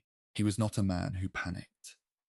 He was not a man who sent forces toward positions he could not justify with the available intelligence. But he was also a man who felt deeply the responsibility for the lives of the men under his command and the operational consequences of failure. The decision to commit the King George V to the final pursuit, knowing that she was running short of fuel and that the return to Scapa Flow after the engagement might be marginal, was a decision made by a man who had calculated the acceptable limits of risk with great care. He was going to take the Bismarck, or he was going to try, regardless of what it cost in fuel and endurance. That calculation, made in the operations room of a flagship pitching through the Atlantic night, is the kind of decision that history records in its outcomes rather than its making. The making was harder than the records suggest. The aircraft carrier HMS Ark Royal was one of the most important assets in the pursuit, and her position in the hunt's final phase was the product of what had seemed, for most of the previous 2 days, like a cruelly bad tactical geometry. She had been operating in the area to the south, providing air searches and preparing for exactly the kind of strike that would ultimately be launched against the Bismarck on the evening of the 26th of May. Her Swordfish torpedo bomber squadrons had been practicing and preparing for hours before the Bismarck was relocated by the Catalina flying boat on the 26th. When the contact was re-established, the Ark Royal was in a position that made a strike possible, barely possible given the weather and the rapidly closing distance to the French coast, but possible. The window was narrow. The Swordfish flew into it anyway. The fact that they found the Bismarck, attacked through intense anti-aircraft fire, and achieved the hit that jammed the rudder, was not the inevitable consequence of a well-laid plan. It was the product of airmen pressing an attack in conditions that most reasonable assessments would have called prohibitive. The cruisers HMS Suffolk and HMS Norfolk had been maintaining contact with the Bismarck since the evening of the 23rd of May, a shadowing operation that lasted more than 30 hours before the contact was lost. Their role in the pursuit was unglamorous, in the way that all the most important military work tends to be unglamorous. They did not sink ships or achieve the kind of visible, documentable actions that became the set pieces of the historical narrative. What they did was stay close to a ship that was faster and more powerful than either of them. In Arctic conditions, maintaining the radar contact that kept the entire pursuit coherent. Every time the Bismarck's captain or admiral might have hoped they had shaken their shadows, one of the cruisers reacquired the contact, and the position report went out. Suffolk and Norfolk were the connective tissue of the hunt. The links between the scattered forces converging from different directions and the quarry they needed to converge upon. When Suffolk lost contact on the morning of the 25th of May, the loss of that connective tissue sent the entire pursuit into confusion that took more than a day to resolve. The destroyers that harassed the Bismarck through the night of the 26th into the 27th of May deserve particular attention because their operation illustrates the broader human dimensions of the pursuit at its most physically demanding. The force of destroyers, which included HMS Cossack, Maori, Sikh, and Zulu, along with the Polish destroyer ORP Piorun, found the Bismarck in the darkness, and the heavy swells and pressed torpedo attacks through the night against a target that was still capable of firing. The seas were rough enough that the destroyers were taking green water over their bows at speed, the kind of conditions in which simply keeping a warship under control demands the full concentration of the entire bridge team. In those conditions, these ships attacked a battleship in the dark. They did not sink her. The jammed rudder had already accomplished what the torpedoes needed to accomplish, but they forced the Bismarck's crew to fight through the night and denied them the rest that might have made the final morning's resistance more effective. The Piorun, the Polish destroyer, made a solo charge at the Bismarck, firing and taking fire in an act of national defiance that has been honoured in Polish naval history ever since. These were not the famous ships of the battle, but the hunt did not succeed without them. The communications architecture that sustained the hunt across its 72-odd hours is itself a story of enormous complexity. The Royal Navy in 1941 operated on a radio network that could transmit and receive over thousands of kilometers, but the transmissions were subject to interception, decryption, atmospheric distortion, and the inevitable human errors of transcription and plotting that affected every naval operation of the war. The famous misplot of Lütjens' radio bearing, which briefly sent Tovey in the wrong direction, was not a failure of intelligence. It was a failure of process, of the kind that occurs whenever human beings are trying to do complex work under time pressure with imperfect information. What is remarkable is not that the error occurred, but that it was identified and corrected as quickly as it was. The intelligence apparatus that caught and fixed the mistake, the human chain that transformed raw radio bearings into a corrected course for the King George V, worked imperfectly, humanly, under pressure, and in time. That is the honest account of how these systems function in practice. And it is worth stating plainly because the tendency in retrospective accounts is to make the machine look smoother than it was. Back in political dimension of the hunt was being managed by Churchill with the same total concentration he brought to every crisis. The Prime Minister had been receiving updates on the Bismarck's movements from before the operation began, and the loss of the Hood had triggered in him a response that was simultaneously personal and strategic. He had loved the Hood in the way that political leaders sometimes form genuine attachments to the symbols of institutional power. The ship represented something that Churchill needed Britain to believe about itself. Its destruction was not just a military loss. It was a narrative loss, and Churchill understood narrative with unusual clarity. The directive to sink the Bismarck was absolute and unequivocal, but it was more than an order.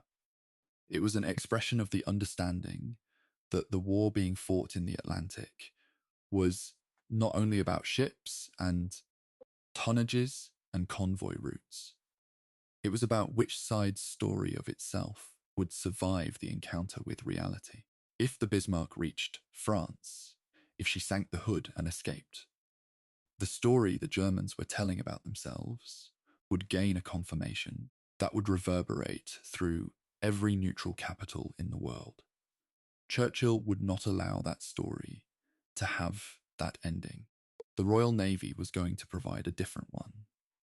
The American dimension of the crisis was not publicly acknowledged at the time, but it was present in the calculations of every senior figure in both London and Washington.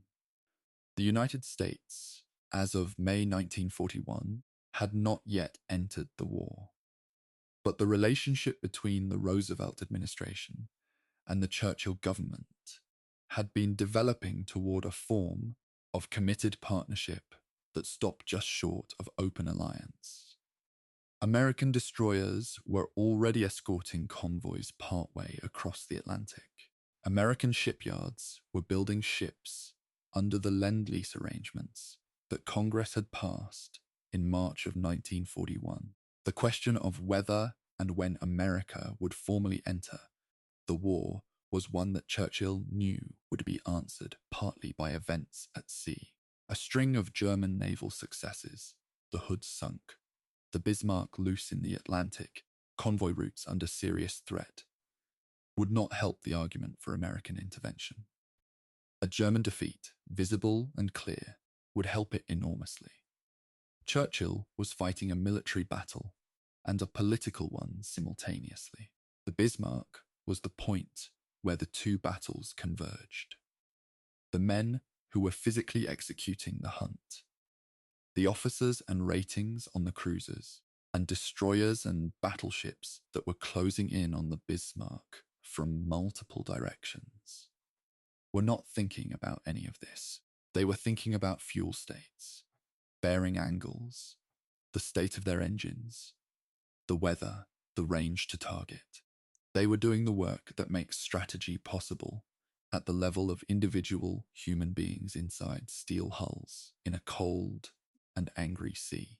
The grand narrative of the hunt, the largest fleet operation in the Atlantic during the entire war, Churchill's political calculations, the systemic failure that had allowed the Hood to go to sea underprotected. None of that was visible from the bridge of a destroyer at night, in force 8 seas, trying to hold a course that would bring you into torpedo range of a battleship that was still shooting back. What was visible was much simpler and much harder.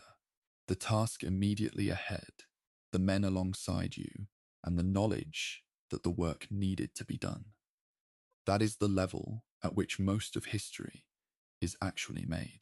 The rest is the story we tell about it afterward. Chapter 9. The Admiral's Mind, Lütjens and the Weight of Command. There is a mystery at the center of the Bismarck story that no amount of documentary evidence has fully resolved, because the man at its heart took the answer with him to the bottom of the Atlantic. What was Günther Lütjens thinking?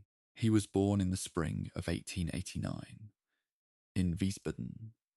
He entered the Imperial German Navy as a young man, served through the First World War, survived the institutional collapse of the German military in 1918, and rebuilt his career through the Weimar Republic and into the Third Reich, navigating the political changes of those decades with the kind of professional adaptability that the German officer corps at its best was capable of. He had, by the time he was appointed to command Operation Rheinübung, a service record of more than 3 decades that included successful combat operations, demonstrated tactical competence, and the confidence of his superiors. He was not a political officer.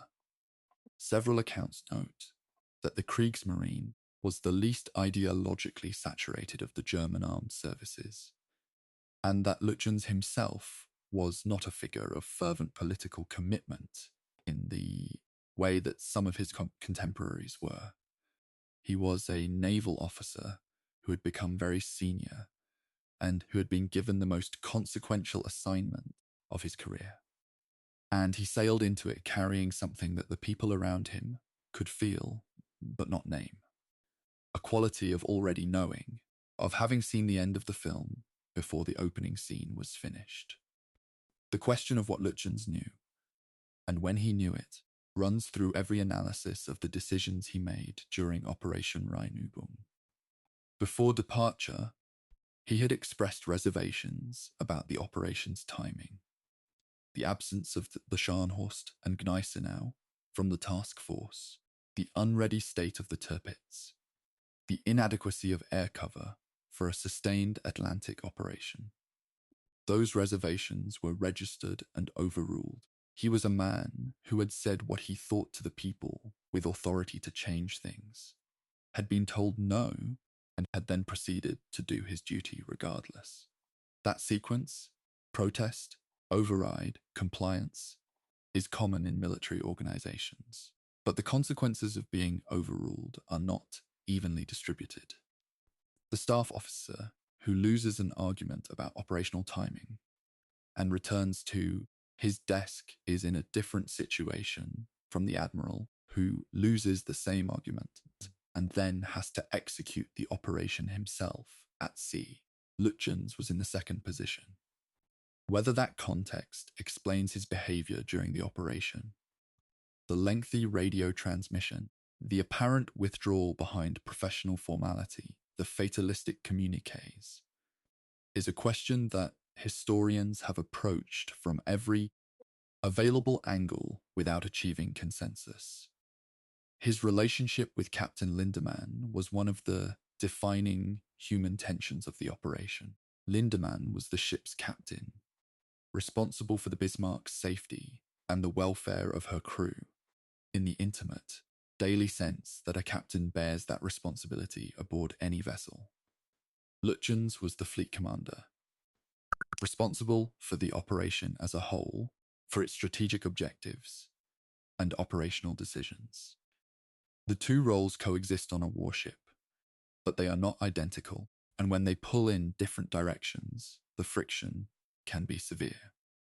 The reported arguments between Lütjens and Lindemann touched on several key decisions: whether to refuel at Bergen, whether to engage the shadowing cruisers before they could bring heavier ships to bear, whether to press the operation after the Denmark Strait action or turn for port. On each of these questions, as far as the available accounts allow reconstruction, Lindemann argued for the more aggressive or the more practically conservative option, and Lütjens chose the course that kept the operation proceeding on its planned heading until the circumstances made proceeding impossible. Whether Lindemann was right and Lütjens wrong, or whether the decisions reflected a genuine difference in risk assessment between two competent officers seeing the same situation from different vantage points, is not resolvable with the evidence available. What is resolvable is that the friction was real and that it mattered. The decision not to refuel at Bergen is the one that has attracted the most sustained analytical attention because its consequences were most directly traceable in the operational record. The Bismarck left Norway with a fuel state that was already below full capacity. The hit she took from the Prince of Wales in the Denmark Strait, a shell that penetrated a forward fuel tank and allowed oil to mix with seawater, contaminating the fuel and forcing the flooding of an adjacent compartment to maintain trim, reduced her usable fuel further. The oil slick that trailed the ship through the days following the Denmark Strait was both tactically compromising because it gave the pursuing cruisers a visible track to follow, and operationally significant because every ton of oil lost was a ton of range that could not be recovered. The decision to head for Saint-Nazaire rather than pressing the Atlantic operation was in significant part a fuel decision. The ship did not have enough to sustain the kind of extended operation that had been the mission's rationale, and the fuel state that made Saint-Nazaire necessary was itself the accumulated product of the decision not to refuel at Bergen, and the damage incurred in the Denmark Strait. None of those consequences were visible on the quayside in Bergen on the 21st of May. They all became visible very quickly once the ship was in the open ocean and running for France. The lengthy radio transmission on the evening of the 24th of May remains the most puzzling single command decision of the operation. The Bismarck was already being shadowed by Suffolk and Norfolk. Her position was known, approximately, to the British, but the precise location provided by a direction-finding fix on a sustained radio transmission was considerably more accurate than the cruisers, radar trackings, and the British direction-finding network was known to Lütjens' intelligence staff as an asset the enemy possessed. The transmission lasted long enough for multiple stations to take bearings. The decision to transmit, taken in those circumstances, has been explained in various ways by analysts over the decades. As an act of professional responsibility to keep naval headquarters informed, as a sign that Lütjens had decided the operational security situation was already too compromised to matter, as an indication that his judgment was affected by fatigue or by the psychological weight of the situation. Each explanation has some evidence in its favor. None of them is entirely satisfying.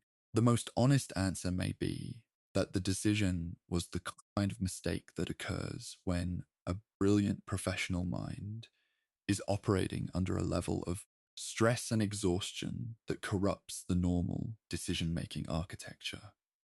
The kind of error that looks inexplicable in retrospect, but that has a human explanation, even if that explanation cannot be reconstructed with certainty.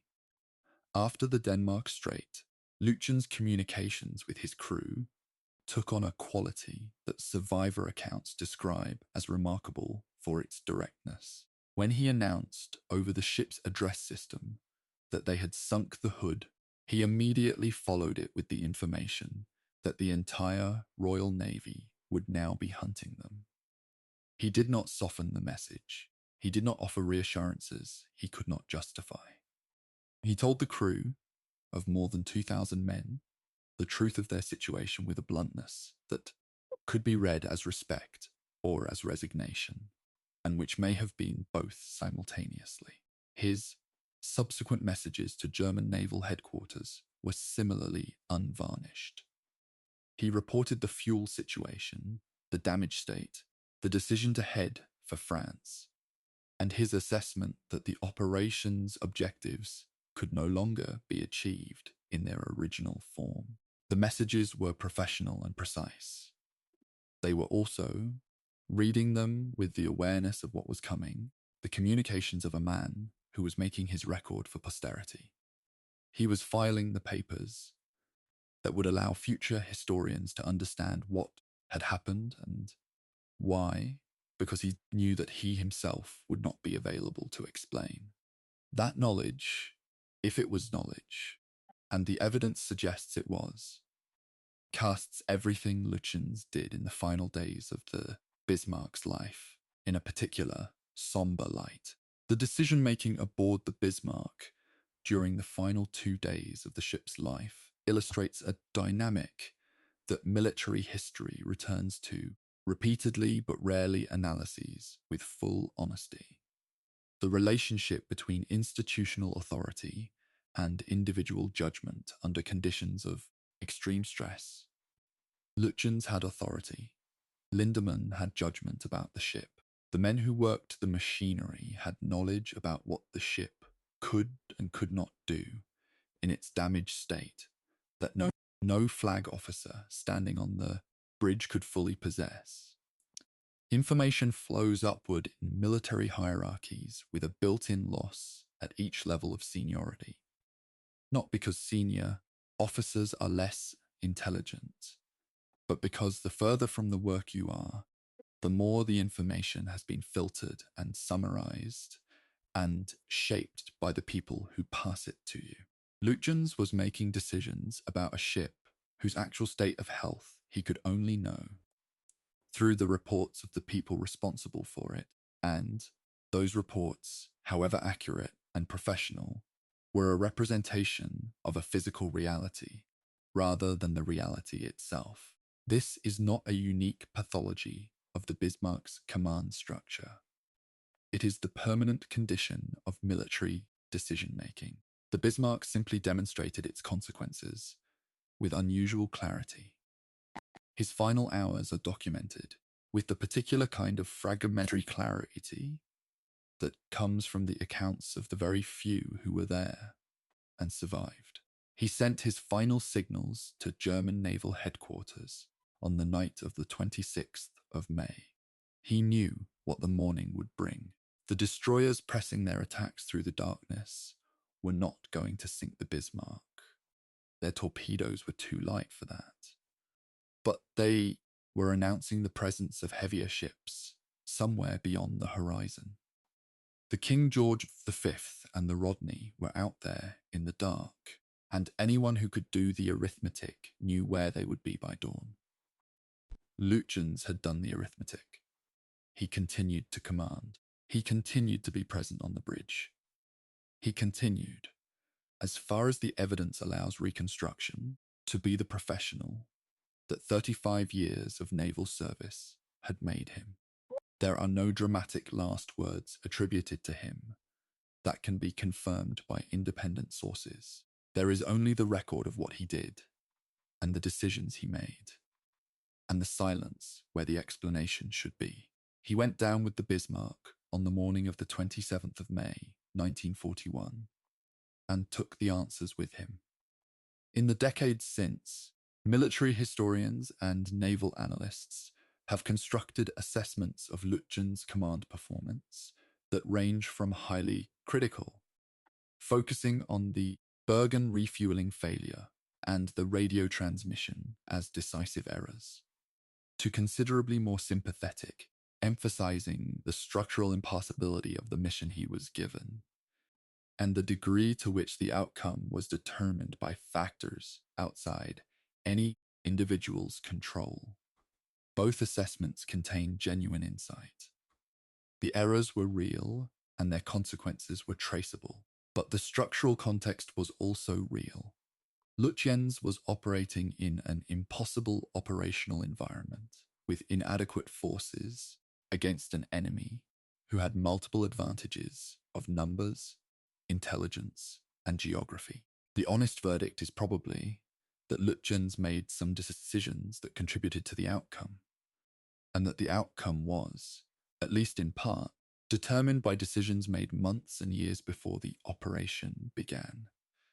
By Raeder, by Hitler, by the institutional failures of the naval planning process, by the treaty violations that required the operation to be kept secret, and therefore limited the time available for preparation and execution. Individual command decisions matter. They mattered here, but they do not exist in isolation from the systems that produce them.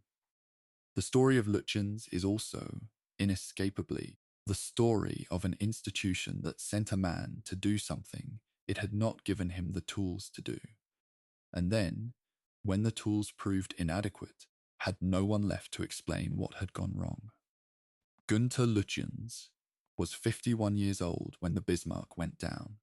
He had served his country through 2 world wars in 2 utterly different political contexts, with a consistent professionalism that commands a measure of respect independent of the political system he served.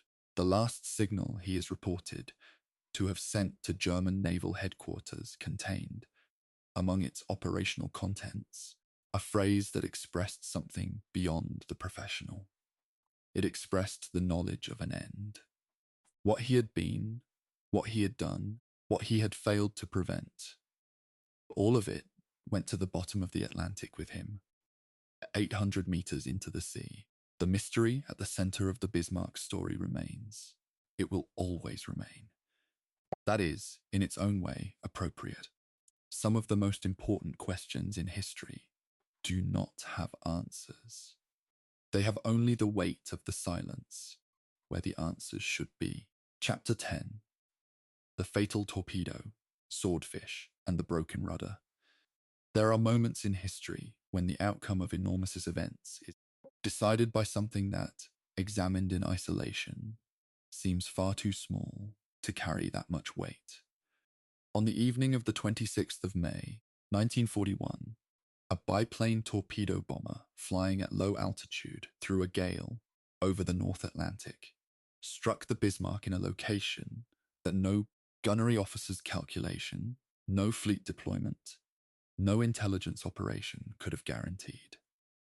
The Fairey Swordfish was, by the standards of 1941, an old design, a fabric-covered biplane with a fixed undercarriage, a top speed of roughly 220 kilometers per hour, slow enough that a running man on the deck of the ship it was attacking could keep pace with it in a strong tailwind. It carried a single torpedo slung under its belly. It was designed in the early 1930s, at a time when the naval aircraft designers of the world were still working out the relationship between aeroplanes and ships. By 1941, most of the world's air forces had moved past the biplane. The Swordfish had not been replaced, partly because the alternatives available to the fleet air arm were not reliably better in the specific conditions of carrier operations in North Atlantic weather, and partly because the Swordfish, for all its archaic appearance, had a quality that more modern aircraft sometimes lacked. It could fly slowly enough to make a controlled torpedo drop in conditions that would have been impossible for a faster machine. The irony was unintentional but exact. The most advanced battleship Germany had ever built was ultimately defeated by one of the most deliberately unhurried aircraft in British service. The strike that found the Bismarck on the evening of the 26th of May was the second attempt. The first attempt, launched earlier that afternoon, had nearly resulted in catastrophe when the striking aircraft misidentified HMS Sheffield, the British cruiser positioned ahead of the Bismarck, as the target. The Sheffield's captain, watching the Swordfish begin their attack runs, and realizing what was happening, took violent, evasive action. The torpedoes were dropped. Several failed to detonate, their pistols apparently malfunctioning in the heavy seas. The remainder missed. Sheffield, unhit, was able to signal to the Ark Royal in time for the aircraft to be recalled. The incident was not recorded as a success, but it had an unintended consequence. The torpedo pistol faults identified in the first attack prompted the arming crews on the Ark Royal to change the fuse settings for the second strike, switching from the contact pistols that had failed to magnetic pistols that would detonate on passing through a ship's magnetic field. That adjustment, made by arming crews working on a heaving flight deck in darkness and spray, under the pressure of knowing there might not be another chance, mattered. It mattered enormously. The torpedo that jammed the Bismarck's rudder detonated. It detonated because the arming crews had made the right technical decision in the right time window. The Battle of the Bismarck was won, in part, by men whose names do not appear in most accounts. The second strike was launched at approximately 1910 hours. The light already failing, the sea still running heavy swells. 15 Swordfish from 820 and 825 naval air squadrons took off from the Ark Royal's pitching deck. The conditions on the flight deck were extreme. The carrier was pitching through angles that caused the deck to rise and fall by large margins with each wave, and the aircraft, fully loaded with torpedoes and fuel, had to be held at the deck edge and released at the precise moment of the carrier's upward roll to avoid touching the water on launch. Pilots who flew these operations described them in terms that made the physical difficulty clear. These were not controlled aerodrome launches. They were acts of precise timing performed in conditions that continuously threatened to make the timing impossible. The Swordfish climbed into the darkening sky and turned toward the position that HMS Sheffield had relayed. Sheffield had by this point established visual contact with the Bismarck and was transmitting her bearing and course. The aircraft flew toward a ship that could be seen from the air as much by her anti-aircraft fire as by her silhouette. The Bismarck was already firing her light weapons at long range, the tracer arcing upward through the murk to mark her position as clearly as a signal flare. The attack was pressed through intense defensive fire. The Bismarck's close-range anti-aircraft battery, dozens of guns of various calibres, engaged the attacking aircraft from extreme range, filling the air between the ship and the approaching biplanes with exploding shells and tracer. The Swordfish, flying at low altitude and low speed on their final approach runs, were visible and vulnerable for most of the attack. Several were hit. None were shot down, a fact that observers attributed to the same characteristic that made the aircraft seem obsolete. Its very slowness made the German gunners' lead calculations work against them, their shells passing through positions the aircraft had not yet reached when the fuses triggered. Whether this is an entirely accurate technical explanation or a retrospective rationalization of a genuinely remarkable piece of fortune has been debated by aviation historians. What is not debated is the outcome. The Swordfish pressed the attack. Most torpedoes missed or struck the armor belt without effective penetration, but approximately 2 torpedoes found the target, and one of them struck the Bismarck in her stern, in the area of the rudder and propeller shafts. The effect of the hit was not immediately obvious from outside the ship. The Bismarck continued to move. Her guns continued to fire. The attacking aircraft turned and climbed away into the dark, their crews not yet knowing what they had achieved. But below the Bismarck's waterline, in the machinery spaces at the stern, where the steering gear operated, the picture was immediately and catastrophically clear. The torpedo had damaged the port rudder and jammed it hard over to port at an angle of approximately 15 degrees. The steering gear that controlled the rudder had been destroyed or disabled by the explosion. The Bismarck could not steer. In the open ocean, with the Atlantic wide in every direction, the inability to steer was not merely an inconvenience. It was a death sentence. A ship that cannot hold a course, cannot maintain the heading that carries her towards safety. She turns, she circles, she can neither flee nor choose her angle of engagement. The Bismarck, the ship that had been built to disappear into the vastness of the Atlantic and hunt at will, was now describing a slow, helpless circle in the waters southwest of Ireland, unable to stop turning, unable to run, waiting for the morning. The attempts to repair the steering gear were made with the full effort of the Bismarck's engineering and damage control crews.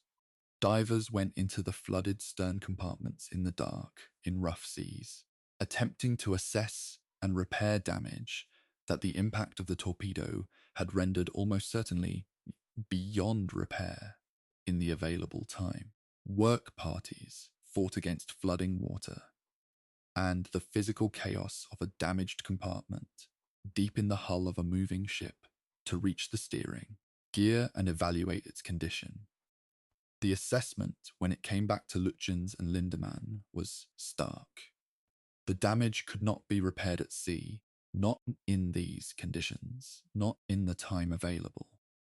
Some accounts suggest that temporary steering using differential propeller thrust was attempted and partially achieved for brief periods, running the starboard propellers faster than the port ones to induce a course correction. But the method, if it produced any result at all, could not hold a steady heading long enough to matter. The Bismarck was stuck in her circle. The engineering teams had done everything that could be done. It was not enough. Lütjens' response to the irreparability of the damage was immediate. He signalled German Naval Command with a clinical assessment of the situation. The ship could not steer. The position was known to the enemy. The battle that would follow with the arrival of British capital ships in the morning could have only one outcome. He requested air support. German Condor aircraft operating from French bases had the range to reach the area, but not in time and not in sufficient force to change the tactical situation. He requested U-boats to gather in the area, both for potential support and to rescue survivors if the worst occurred. The U-boats, by the time the signals were processed and acted upon, were too far away. The air support could not be there in time. The German response to the situation, Lütjens reported, was not inadequacy of will. It was inadequacy of resource. The structural shortage of capability that had always been the Kriegsmarine's fundamental constraint, and that all the ambition invested in the Bismarck's construction had never actually resolved. Through the night that followed the Swordfish attack, the British destroyers pressed their torpedo attacks against the circling Bismarck. The attacks were pressed with the particular aggression of crews who knew that the capital ships were hours away and that their role was to prevent the Bismarck from somehow recovering and making for France. They did not sink her, but they forced her guns to fire through the night, depleted her crew's endurance, and marked her position for Tovey's approaching ships with the light of their own gun flashes. The Bismarck fought these attacks with what the accounts describe as sustained and organized resistance. Her crew, despite everything, manning their stations and answering every attack with gunfire. She was damaged and trapped and running out of time, but she was not yet done. The final accounting, the full weight of what the Bismarck had cost and what she had achieved, would come with the dawn. And the dawn, on the 27th of May, 1941, was only hours away. The torpedo that jammed the Bismarck's rudder occupies a strange position in the historical record, both the most important single event in the battle and, in isolation, one of the most contingent. Everything about it could have been different. The fuse settings, changed after the Sheffield near disaster, could have remained unchanged, and several analysts have concluded that with the original contact pistols, the torpedo might not have detonated at all in the sea conditions prevailing. The targeting, in the poor visibility and anti-aircraft fire of the attack, was not highly precise. A matter of a few meters difference in the hit location, and the torpedo might have struck the armor belt instead of the rudder. The weather could have been worse, making the attack from the Ark Royal impossible to execute. Any of these alternatives would have changed the outcome. Not necessarily forever, but long enough to change the arithmetic of the pursuit in ways that might have allowed the Bismarck to reach France. History is full of moments like this one. Moments where the weight of an enormous outcome rests on a contingency so small that the mind resists accepting it as the hinge of events. The torpedo that found the Bismarck's rudder on the evening of the 26th of May was that hinge. The door it opened led to the morning of the 27th. Chapter 11, Wreck and Remembrance. The Bismarck beneath the sea. The Bismarck sank on the morning of the 27th of May, 1941. She was not found again for 48 years. For nearly 5 decades, she lay at a depth of approximately 4,790 meters in the North Atlantic, roughly 650 kilometers west of Brest, France. The cold, lightless water of the deep Atlantic preserved her from the biological degradation that destroys wooden wrecks in warmer, shallower seas. Metal corrodes slowly in the deep, and the Bismarck, though her superstructure was demolished by the combination of shellfire, explosions, and the forces of the sinking itself, remained recognizable as a ship, her hull largely intact, a monument to the brief and violent life she had lived above the surface. The ocean that had swallowed her was the same ocean she had been built to dominate. She spent her afterlife in it, in the dark, while the world above her surface continued to change in ways that the men who built and crewed her could never have imagined. The war ended. The nations that had fought it rebuilt themselves. The survivors of the Hood and the Bismarck grew old. The arguments about what had happened in May 1941 were conducted in books and journals and meeting rooms for decades by people who had been there and people who had studied those who were. The wreck itself was silent. The expedition that found was led by the American oceanographer, Dr. Robert Ballard, who had previously located the wreck of the Titanic in 1985. In 1989, Ballard's team used deep-sea research vehicles to search the floor of the North Atlantic in the area indicated by the known final position of the Bismarck. What they found when the sonar images resolved into recognizable shapes and the cameras descended to the bottom was a ship that had been both preserved and transformed by nearly half a century on the ocean floor. The hull had come to rest upright, the great keel sitting on the seabed, the outline of the ship still clear, even in the remote camera images, transmitted up the wire to the surface vessel. The main armament turrets had separated from the hull during the sinking and lay nearby on the seabed, displaced from their positions by the forces of the descent through nearly 5 kilometers of water. The superstructure was heavily damaged. Much of it collapsed inward or torn away. But the hull's fundamental integrity was striking. This was recognizably the Bismarck. It was not the wreck of something that had been overwhelmed. It was the wreck of something that had fought until it could not fight anymore. The wreck's condition became, immediately upon its discovery, the subject of an argument that had been running for decades among naval historians. The question was whether the Bismarck had been sunk by British shellfire and torpedoes, that is, destroyed by the enemy, or whether she had been scuttled by her own crew, deliberately flooded by the opening of sea valves to prevent capture or to end the suffering of the men trapped inside her. The evidence of the wreck leaned towards scuttling as a significant contributing factor. The hull's structural integrity at depth suggested that the flooding had been controlled rather than catastrophic, and survivor accounts confirmed that orders to scuttle had been given, and at least partially executed, before the ship went down.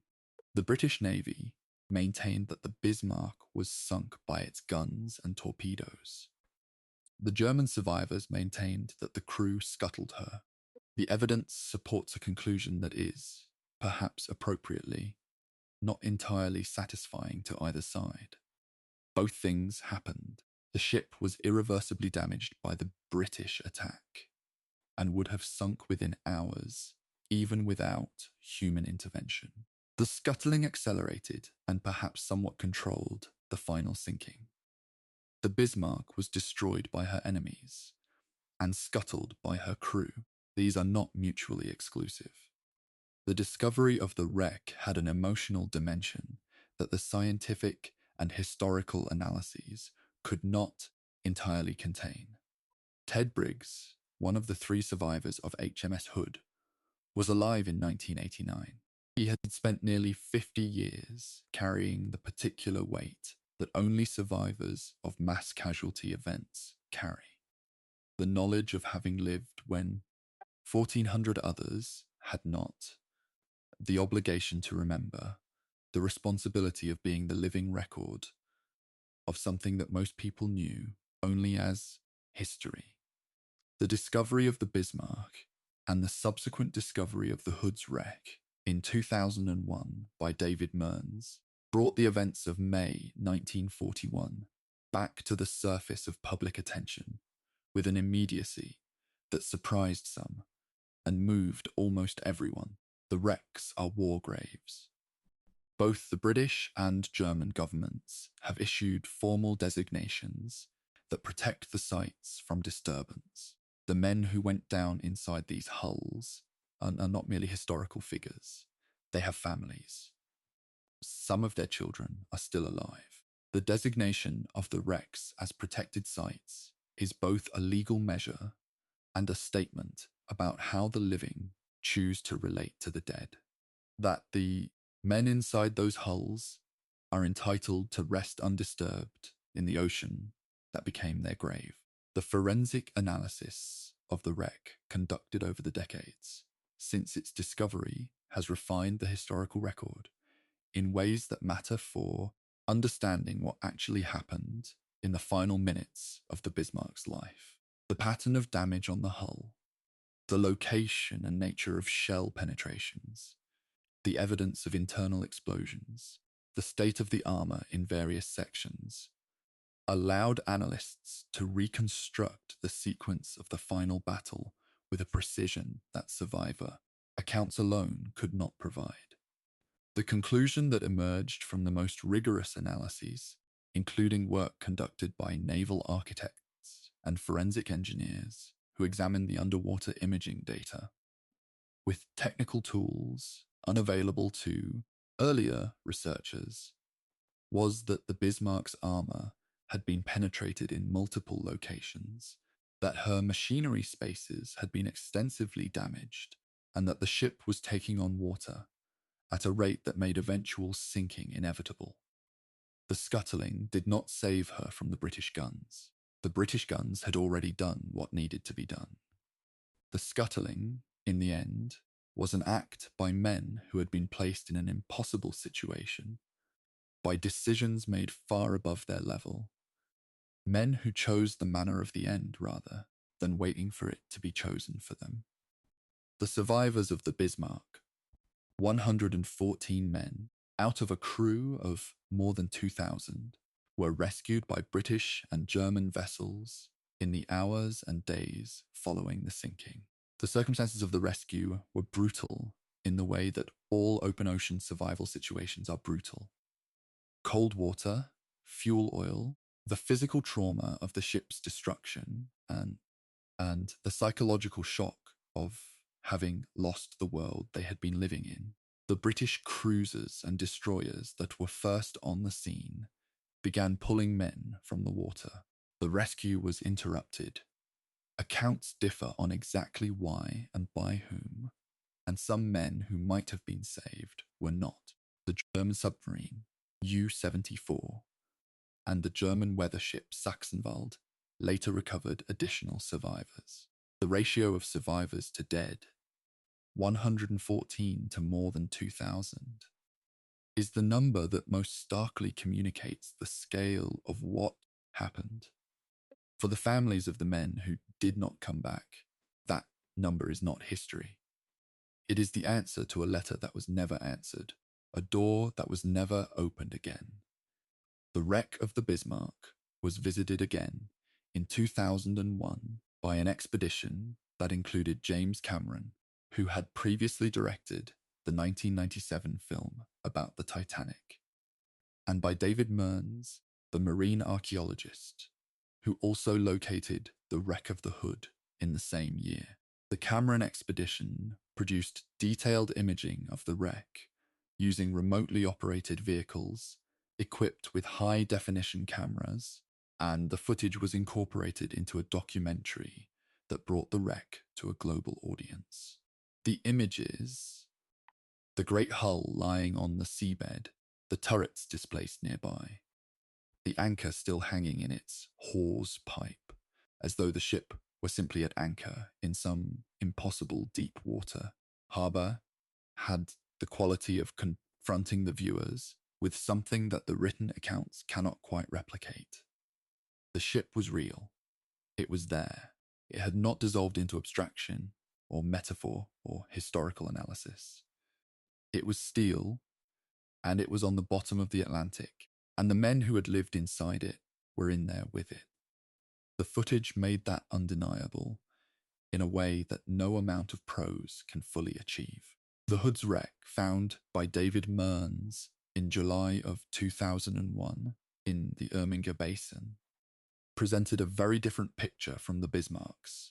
Where the Bismarck's hull was largely intact, the Hood was catastrophically fragmented, the result of the magazine explosion that had destroyed her in less than 3 minutes. The hull was in 3 main sections, scattered across a wide area of the seabed. The bow section, which had remained above water briefly before sinking, was identifiable. The stern section, where the magazine explosion had originated, was the most severely damaged. The ship's anchor, her bell, recovered during the 2001 expedition and now on display at the National Museum of the Royal Navy in Portsmouth, were among the objects that provided the most visceral connection to the living ship. The bell, in particular, carried a particular kind of resonance. It had been cast with the ship's name and identity, had rung through decades of service on every sea, and had gone to the bottom with the ship in May 1941.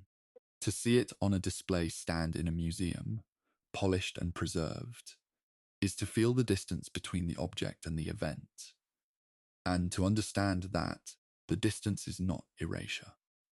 The event is still there, inside the object, waiting for whoever is willing to look. The question of what the wrecks mean, not as forensic records, but as human artifacts, is one that defies the kind of clean answer that historical analysis can provide. They are the physical residue of one of the largest and most consequential naval episodes of the Second World War.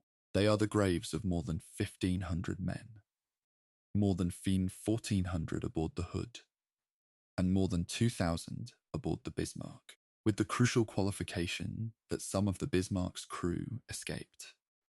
They are objects of scientific interest and historical evidence, but they are also sites of grief that has never entirely ended.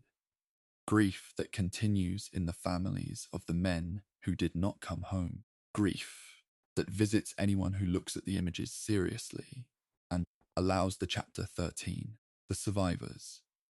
Voices from the deep of the more than 2,000 men who sailed aboard the Bismarck from Gotenhafen on the 18th of May, 1941. 114 came back to tell what had happened. 114. The number sits in every account of the Bismarck's end like a stone that will not be moved. It is not a statistic in the usual sense, the kind of figure that the mind absorbs and then releases, having extracted whatever analytical content it was carrying. It is a count of the specific human beings who survived a catastrophe that took everyone around them, and it carries with it the particular moral weight of survival. The question that survivors of mass casualty events carry for the rest of their lives, sometimes asked aloud, and sometimes never spoken, about why it was them and not the man beside them.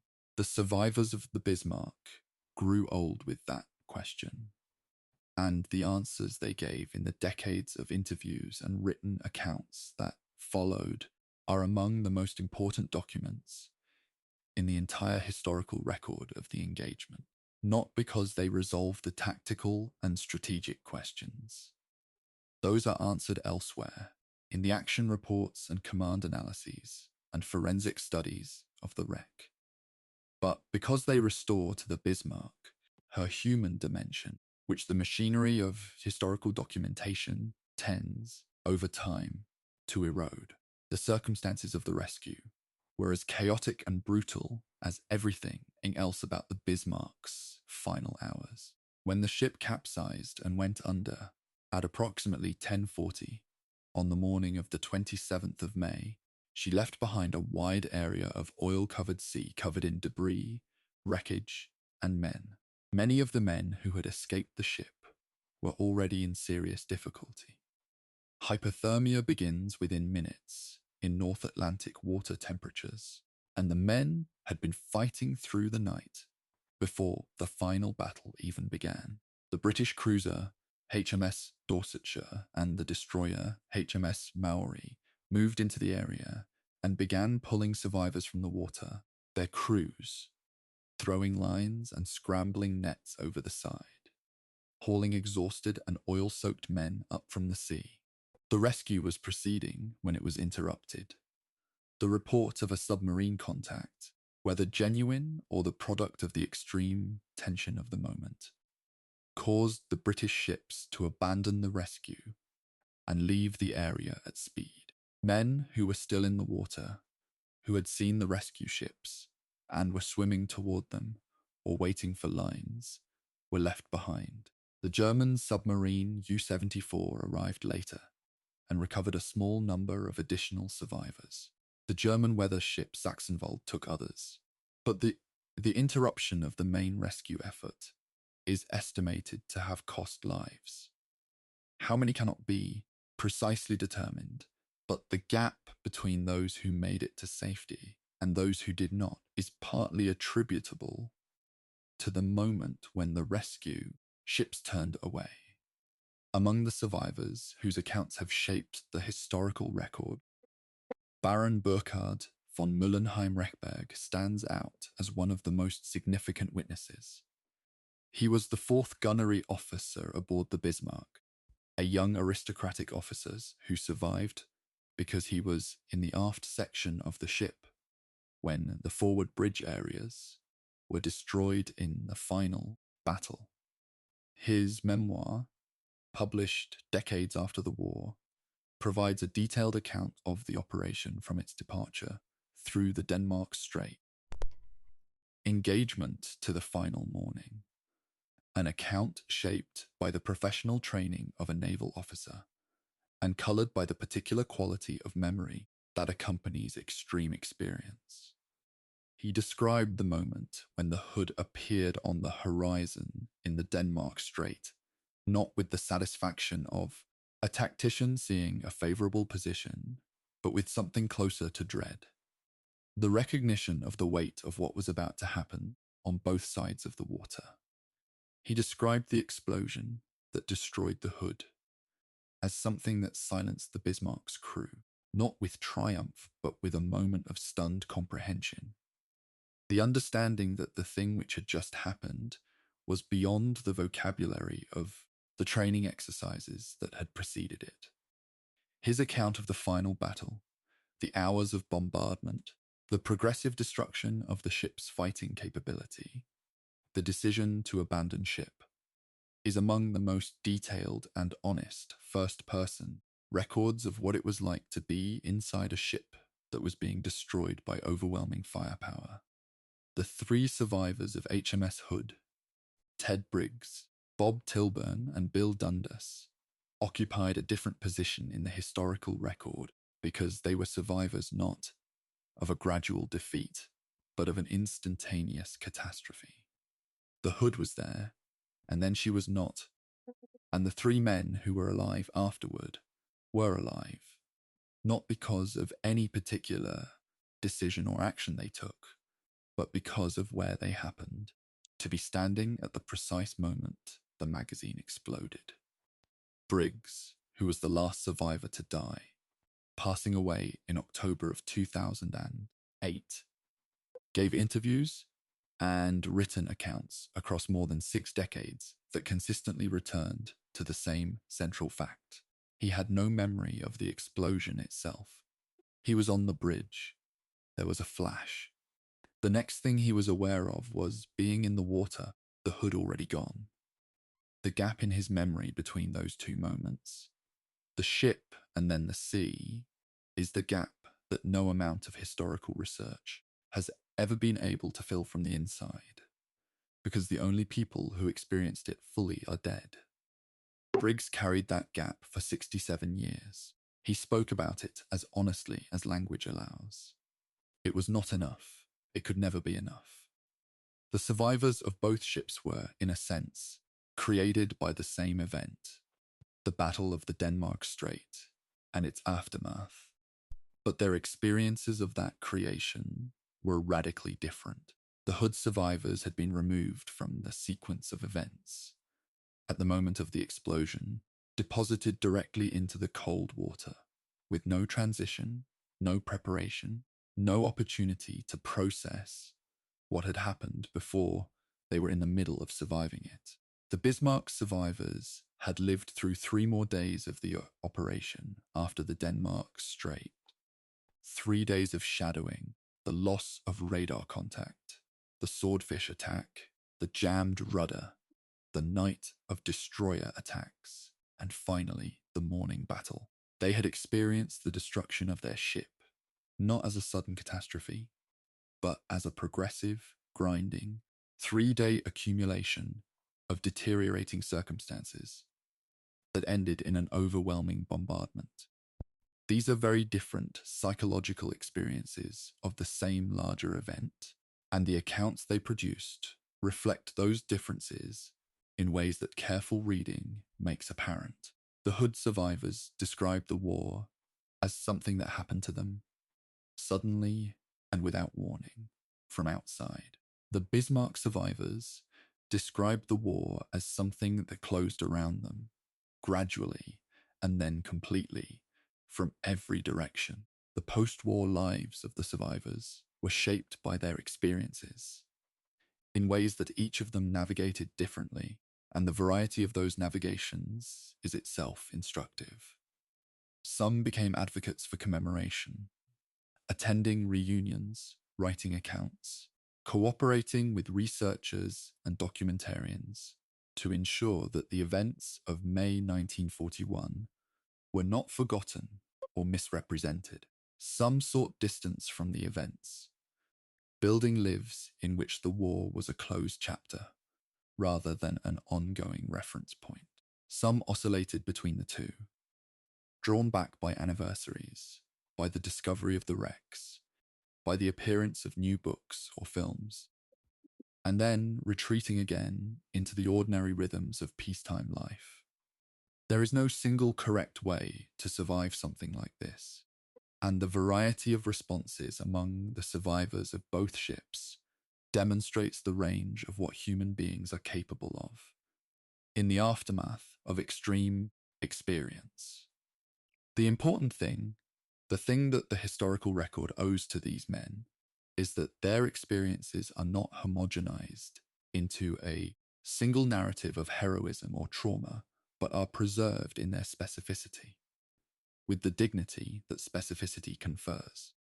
The families of those who did not survive form a larger and less visible constituency than the survivors themselves.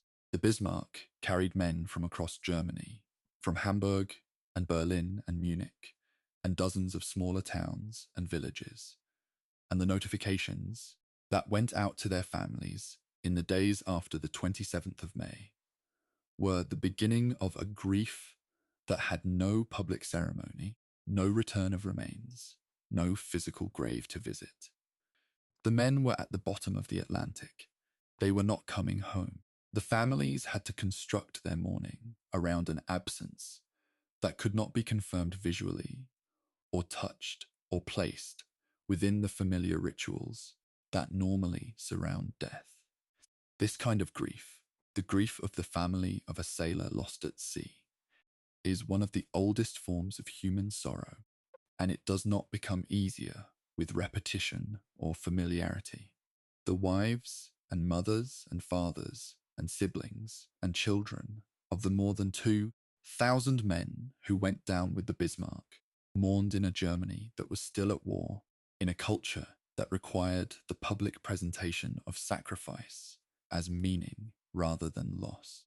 The private grief had to be managed alongside the official narrative. That is a particular and exhausting combination, and it lasted, for many of these families, not for months, but for decades. The question of how to honour the dead of both ships, British and German, in a way that respects the moral complexity of the conflict has been one that the institutions responsible for commemoration have approached with varying degrees of success. The HMS Hood Association formed by survivors and the families of those lost, has maintained for decades one of the most comprehensive records of the ship's history and the lives of her crew. The association's archives and the website that has preserved their contents for public access represent a form of collective memory that performs a function which official commemoration cannot always achieve: the preservation of the individual within the collective loss. The Bismarck survivors formed their own networks of remembrance, and the German naval historical tradition has engaged seriously with the Operation S history in ways that distinguish carefully between honouring the men who served and endorsing the political system that deployed them. That distinction is not always easy to maintain, and it is not always maintained perfectly. But the effort to maintain it, to see the men as human beings rather than as instruments of a political cause, and to see the political cause clearly without using it to erase the humanity of the men, is the essential ethical task of anyone engaging with this history. The final word on the survivors belongs not to the analysts or the historians, but to the survivors themselves, specifically to the quality of the accounts they left behind, which share a common characteristic that transcends the differences of nationality, rank, age, and experience. The accounts are honest about fear, not the performed courage of official narratives, in which men go into battle without acknowledging what battle costs, but the actual, physical, human experience of being afraid and doing the required thing anyway. Zimmerman in the boiler room, preparing to face the Hood, Briggs on the bridge of the Hood. The last conscious moments before the explosion. Mullenheim-Reckberg watching the Swordfish press their attack through the darkness and the anti-aircraft fire. These are not the accounts of people who were not afraid. They are the accounts of people who were afraid, and who did what was asked of them anyway, and who were marked for the rest of their lives by the cost of having done it. That is the human record of the Bismarck. That is what the survivors gave us. It is the most important thing we have. Chapter 14, Signals, Secrets, and Intelligence. The war of information, the Bismarck, was found partly because of steel and radar and aircraft, but she was also found because of paper and the information encoded in radio waves that crossed the Atlantic faster than any ship. The intelligence war that ran alongside the physical pursuit of the Bismarck in May 1941 is one of the most instructive chapters in the entire history of naval intelligence operations, because it illustrates, with unusual clarity, both the power and the limitations of information as a weapon. The British intelligence apparatus in 1941 was operating at the edge of what was technically possible: a network of human agents in occupied Europe, a signals intelligence organization at Bletchley Park that was working to break German military codes, a chain of radio direction finding stations around the North Atlantic capable of triangulating the origin of any sustained transmission, and an analytical staff in London and at the various naval headquarters who worked around the clock to turn raw intelligence data into actionable operational picture. This apparatus was not infallible. It made errors. It missed things. It was driven by human beings working under enormous time pressure with incomplete information. But in the specific case of the Bismarck, it performed, on balance, decisively. And the performance illuminates what intelligence work actually looks like when it is working, as opposed to the simplified version that popular accounts tend to offer. The Norwegian resistance network was the first link in the intelligence chain that ultimately led to the Bismarck's destruction. When the two German ships, the Bismarck and the Prinz Eugen, moved along the Norwegian coast in May 1941. They passed through waters that the German occupation had not rendered invisible to British intelligence. Norwegian observers reported the movements. A Swedish warship in the Kattegat reported the passage of two large German vessels through the strait. These reports, individually fragmentary, were combined at the Admiralty into a picture that was not precise, but was directionally correct. The Germans were moving large ships westward.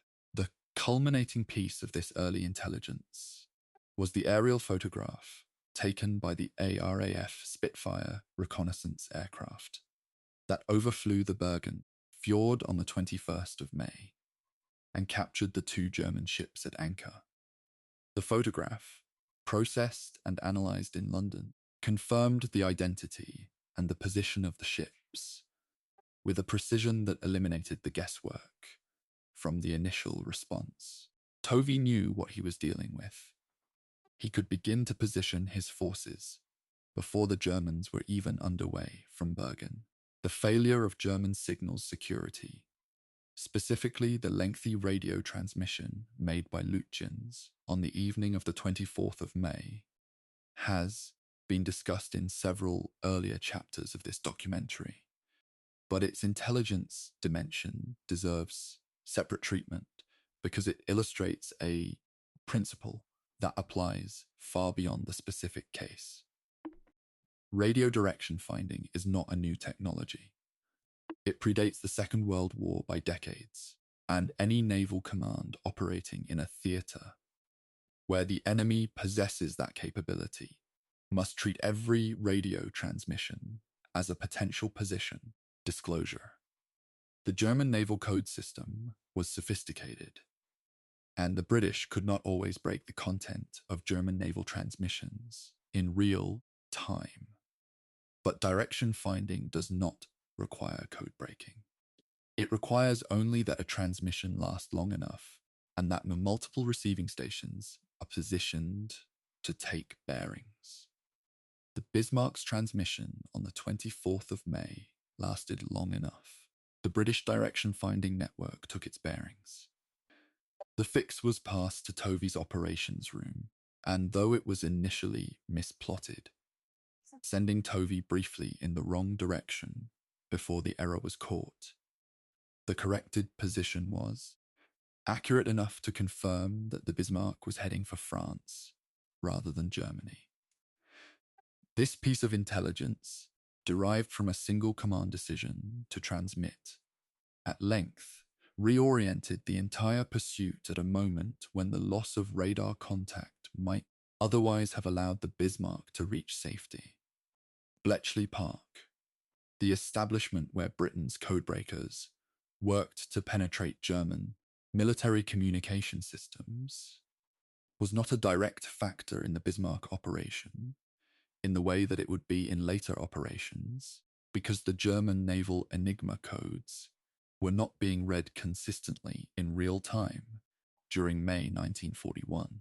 The cryptanalysts at Bletchley were making progress, but the specific code settings in use during the Bismarck's operation were not fully compromised at the time of the pursuit. However, the broader context of the intelligence war at sea, the information about German naval procedures, routing preferences, operational patterns, and communication protocols that had been accumulated from months of Bletchley work, informed the analytical frameworks that the Admiralty's naval intelligence staff brought to the interpretation of every piece of raw data that arrived during the pursuit. Intelligence is not only the specific, actionable product of a successful code break, it is also the accumulated understanding that allows analysts to ask the right questions and interpret ambiguous data correctly. The Bletchley operation contributed to the former less directly during the Bismarck chase, but contributed to the latter throughout. The German intelligence picture during the operation was considerably less complete than the British, and this asymmetry shaped the decisions that were made on both sides. Lütjens knew he had been photographed at Bergen. That information reached him before departure on the 22nd of May. He knew he was being shadowed by Suffolk and Norfolk from the evening of the 23rd. He knew, after the Denmark Strait battle, that the entire Royal Navy was hunting him. What he did not know, could not know, was the precise composition of the forces converging on him, their positions, their speeds, or the exact state of the intelligence picture his enemies had assembled. He was making decisions in a fog of uncertainty that the British, with their direction-finding fix, their aerial reconnaissance, and their radio traffic analysis, had partially lifted on their side. The asymmetry was not total. German naval intelligence was not without capability, and German submarines were reporting convoy and fleet movements throughout the period. But in the specific, compressed operational context of the final days of the Bismarck's life, the British side of the information balance was considerably better populated than the German. That advantage did not win the battle by itself, but it narrowed the margin for the German side to the point where the margin was not enough. The role of HMS Sheffield in the final intelligence picture is often overlooked in accounts that focus on the Swordfish strike. Sheffield was operating ahead of the Bismarck's position as the ship ran for France, and it was Sheffield that re-established our visual contact with the Bismarck after the extended period of uncertainty and provided the updated bearing and course information that allowed the second Swordfish strike to be launched with current positional data. The first strike had been launched on the basis of older information, which was one reason it nearly attacked Sheffield herself. The second strike used the updated contact information from Sheffield's visual observation. The improvement in targeting precision that resulted from having current rather than stale positional data contributed directly to the success of the attack. In intelligence terms, Sheffield's role was that of a forward observer. The link between the general intelligence picture maintained by the higher command and the specific real-time information that the strike aircraft needed to operate effectively. It is a role that tends to disappear into the background of narratives focused on the dramatic figures, the aircraft, the carrier, the torpedo. But without Sheffield's contact report, the second strike would have been working with position information that was hours old and correspondingly less accurate. The communications failures that occurred on the British side during the pursuit are as instructive as the successes. The misplotting of Lütjens' radio fix, which sent Tove briefly in the wrong direction, resulted from an error in the translation of the bearing, data from the direction-finding network into a position on the chart. The error was identified when a junior officer in the operations room noticed that the plotted position was inconsistent with other available data. The correction was made and the course adjusted. The entire episode occupied perhaps 2 hours of the pursuit, 2 hours during which the King George V was steaming away from the Bismarck rather than toward her. In the event, the error did not prove decisive, but it was not harmless, and the subsequent analysis of how it occurred and how it was caught led to procedural changes in the way direction-finding data was plotted and cross-checked. This is how institutional improvement actually works, not through the grand gesture of a policy review, but through the small, specific procedural adjustment that someone with the authority and the wit to make it implements immediately after a near miss. The fact that the error was caught and corrected in time is partly a matter of fortune. The fact that the process that caught it existed at all is a matter of institutional design. the Royal Navy's Operational Intelligence Organization, in May 1941, had enough design quality to survive its own errors. That is not a trivial achievement. The broader lesson that the intelligence dimension of the Bismarck pursuit offers to anyone studying it seriously is not about technology or code breaking. It is about the relationship between information and decision-making under conditions where neither is complete. Tovey never had a perfect picture of where the Bismarck was. Lütjens never had a perfect picture of what forces were converging on him.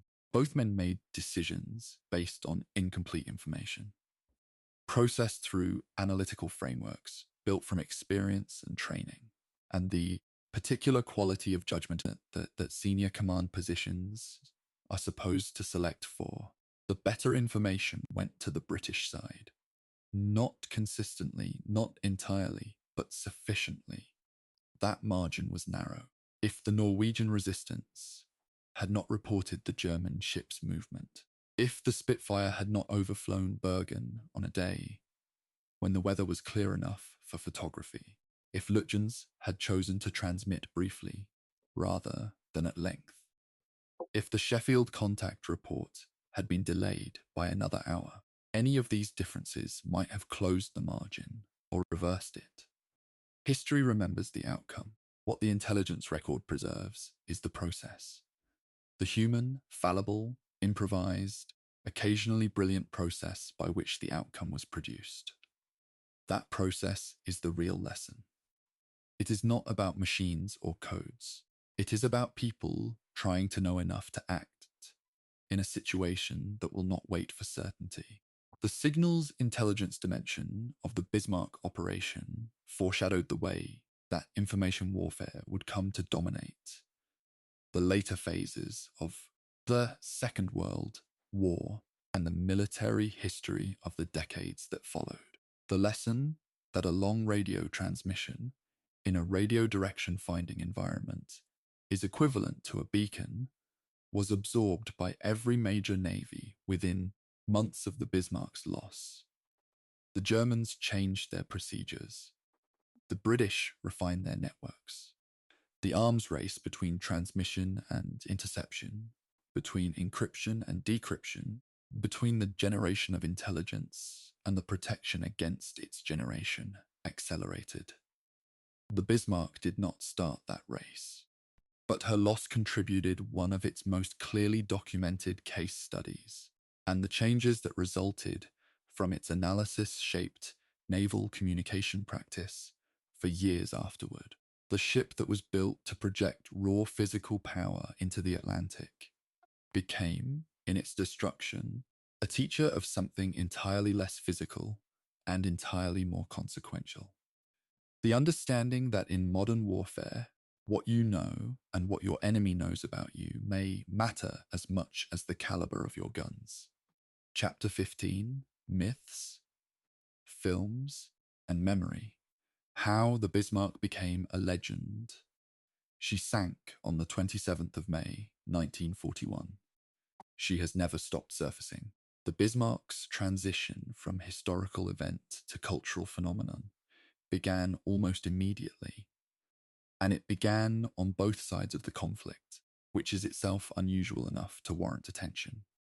In Britain, the news of the Hood's loss, the subsequent destruction of the Bismarck, was managed by the wartime government with a careful hand, emphasizing the eventual triumph while acknowledging the cost, in terms that were designed to inspire rather than demoralize. The sinking of the Hood was a grief that needed to be transformed into purpose, and the official narrative did that transformation work with considerable skill. The pursuit and destruction of the Bismarck provided the second half of the story that the first half required. The Hood was avenged, the beast was hunted down. British sea power had demonstrated that it could absorb a catastrophic blow and respond with overwhelming force. That narrative was true as far as it went. It left out the complexity, the near misses, the intelligence errors, The question of why the Hood had gone to sea, inadequately protected for 2 decades. But as a story, as a piece of narrative structure that gave meaning to enormous losses, it worked. People needed it to work. The war was not yet half over. In Germany, the official response to the Bismarck's loss was considerably more complicated. The ship had been presented to the German public as essentially invulnerable. The propaganda apparatus had invested significantly in the image of the Bismarck as the embodiment of German naval supremacy. And the loss of that image alongside the ship itself required careful management. The regime's initial response was to delay and minimize the reporting of the sinking, allowing the news to percolate through official channels without the kind of immediate public acknowledgement that might have allowed grief to organize itself into something politically inconvenient. The crew who died aboard the Bismarck were honored in the conventional language of sacrifice and duty. The operational and strategic questions, why the ship had been sent on this mission, why adequate support had not been available, why the Kriegsmarine was fighting the Royal Navy at such a profound numerical disadvantage, were not asked publicly in a political environment that did not permit such questions. The institutional failures that had contributed to the loss remained institutional secrets. The men who died were honored. The decisions that sent them to their deaths were not examined. The first serious narrative account of the operation was written within a few years of the war's end by Ludovic Kennedy, whose book on the pursuit of the Bismarck became the foundation text for all subsequent popular treatments. Kennedy had served in the Royal Navy during the war and brought to his account the combination of direct experience and thorough research that characterizes the best military history writing. His work established the narrative architecture, the departure from Gotenhafen, the Denmark Strait battle, the loss of contact, the Swordfish strike, the final morning, that every subsequent account has either followed or consciously departed from. Kennedy was not uncritical of the British performance. He asked questions about the Hood's protection state, about the near disaster of the first Swordfish strike, about the circumstances of the rescue interruption. But his primary achievement was to give the operation a narrative form that made it accessible to a general audience, without falsifying its essential character. The Bismarck story, as most people know it today, is in significant part the story as Kennedy told it. The 1960 film Sink the Bismarck, directed by Lewis Gilbert and produced by 20th Century Fox, brought the story to a global cinema audience and cemented elements of the narrative that would persist for decades. The film took considerable liberties with the historical record, compressing timelines, inventing composite characters, simplifying the intelligence picture in the way that dramatizations of complex historical events inevitably do. But it also preserved some of the essential texture of the operation, particularly in its depiction of the tension and uncertainty that characterized the British pursuit. The film was seen by enormous numbers of people in its initial release, and for a generation of viewers, it was their primary source of knowledge about the Bismarck. The images it created, the hunt across the grey Atlantic, the moment of the Hood's loss, the final battle, took up residence in a collective memory that was, in some respects, more vivid than the historical record that preceded it. This is not a complaint. It is an observation about how cultural memory works. The film was not the same thing as the history, but it kept the history alive in the cultural conversation, and that is not nothing.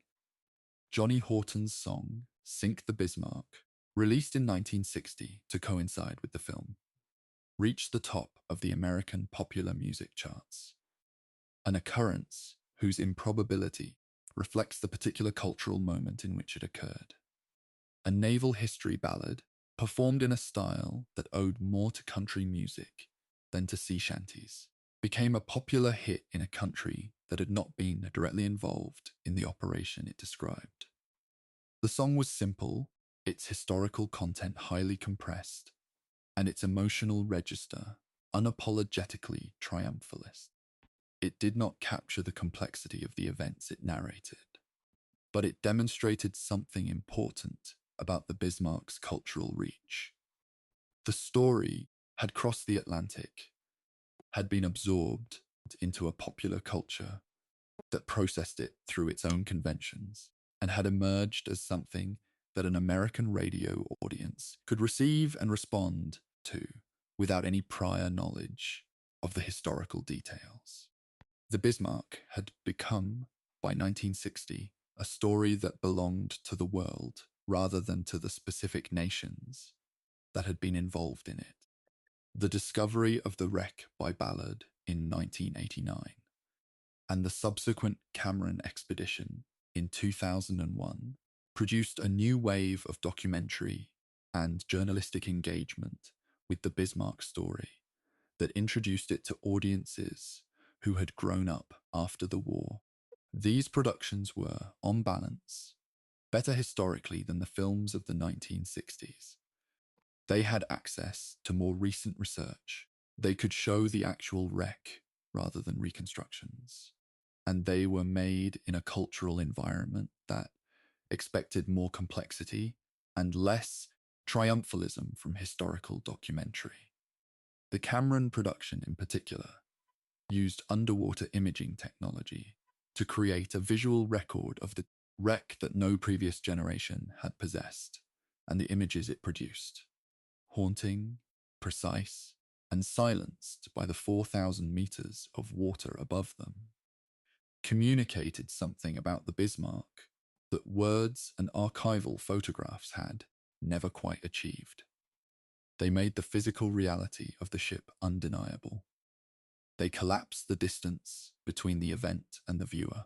They forced a confrontation with the fact that this enormous thing, this object of so much human investment and so much historical consequence, was real and physical and lying on the bottom of the ocean with the men who had lived and died inside it.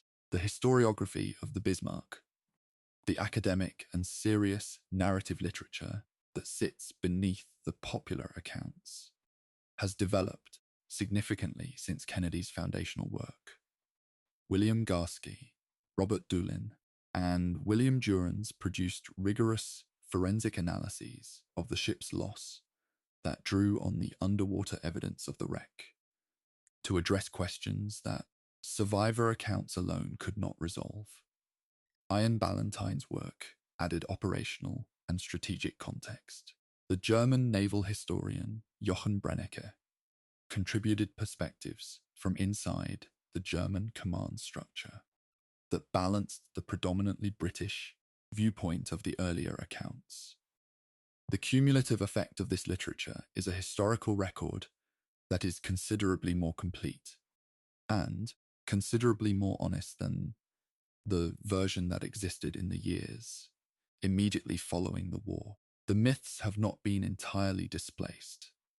The story remains in popular culture in the simplified forms that the early books and films established, but the serious historical literature now provides a corrective that any genuinely interested reader can access.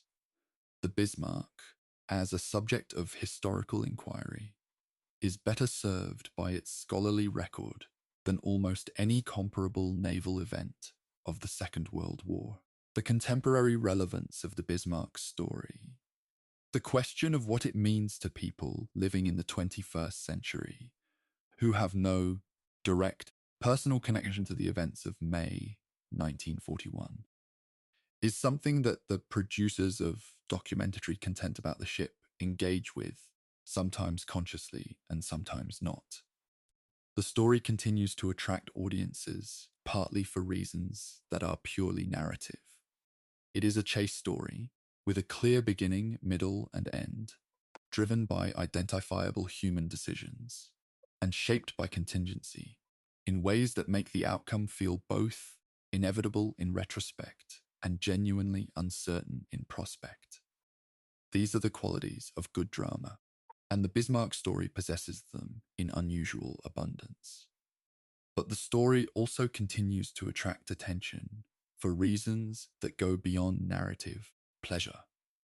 It is a story about the relationship between institutional ambition and individual consequence, about what happens when the plans of governments and high command commands are translated into the lived experience of the people who execute them. That relationship is not a historical curiosity. It is a permanent feature of human organization, and the Bismarck's story illuminates it with a precision that makes it useful as well as compelling.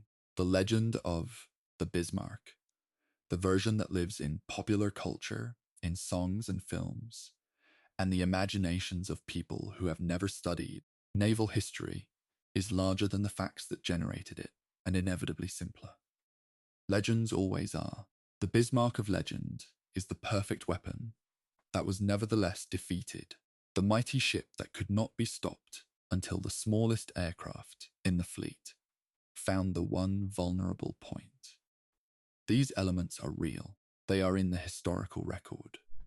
But the historical record also contains things that the legend leaves out. The institutional failures on both sides, the intelligence errors, the near misses, the men who died in circumstances that had nothing to do with the quality of their courage, and everything to do with the quality of their government's decision-making. The legend and the history are not enemies. They are different modes of engaging with the same events, serving different human needs. The legend preserves the emotional core of the story and passes it across generations. The history fills in the surrounding terrain that gives the emotional core its full meaning. Both are necessary. Neither is sufficient without the other. Chapter 16. The Strategic Failure. What the Bismarck's loss meant for the war. The Bismarck sank on a Thursday morning in late May, and by the following weekend, the strategic consequences were already being counted in chancelleries and admiralties on both sides of the war. The immediate operational consequence of the Bismarck's loss for the Kriegsmarine was simple and severe.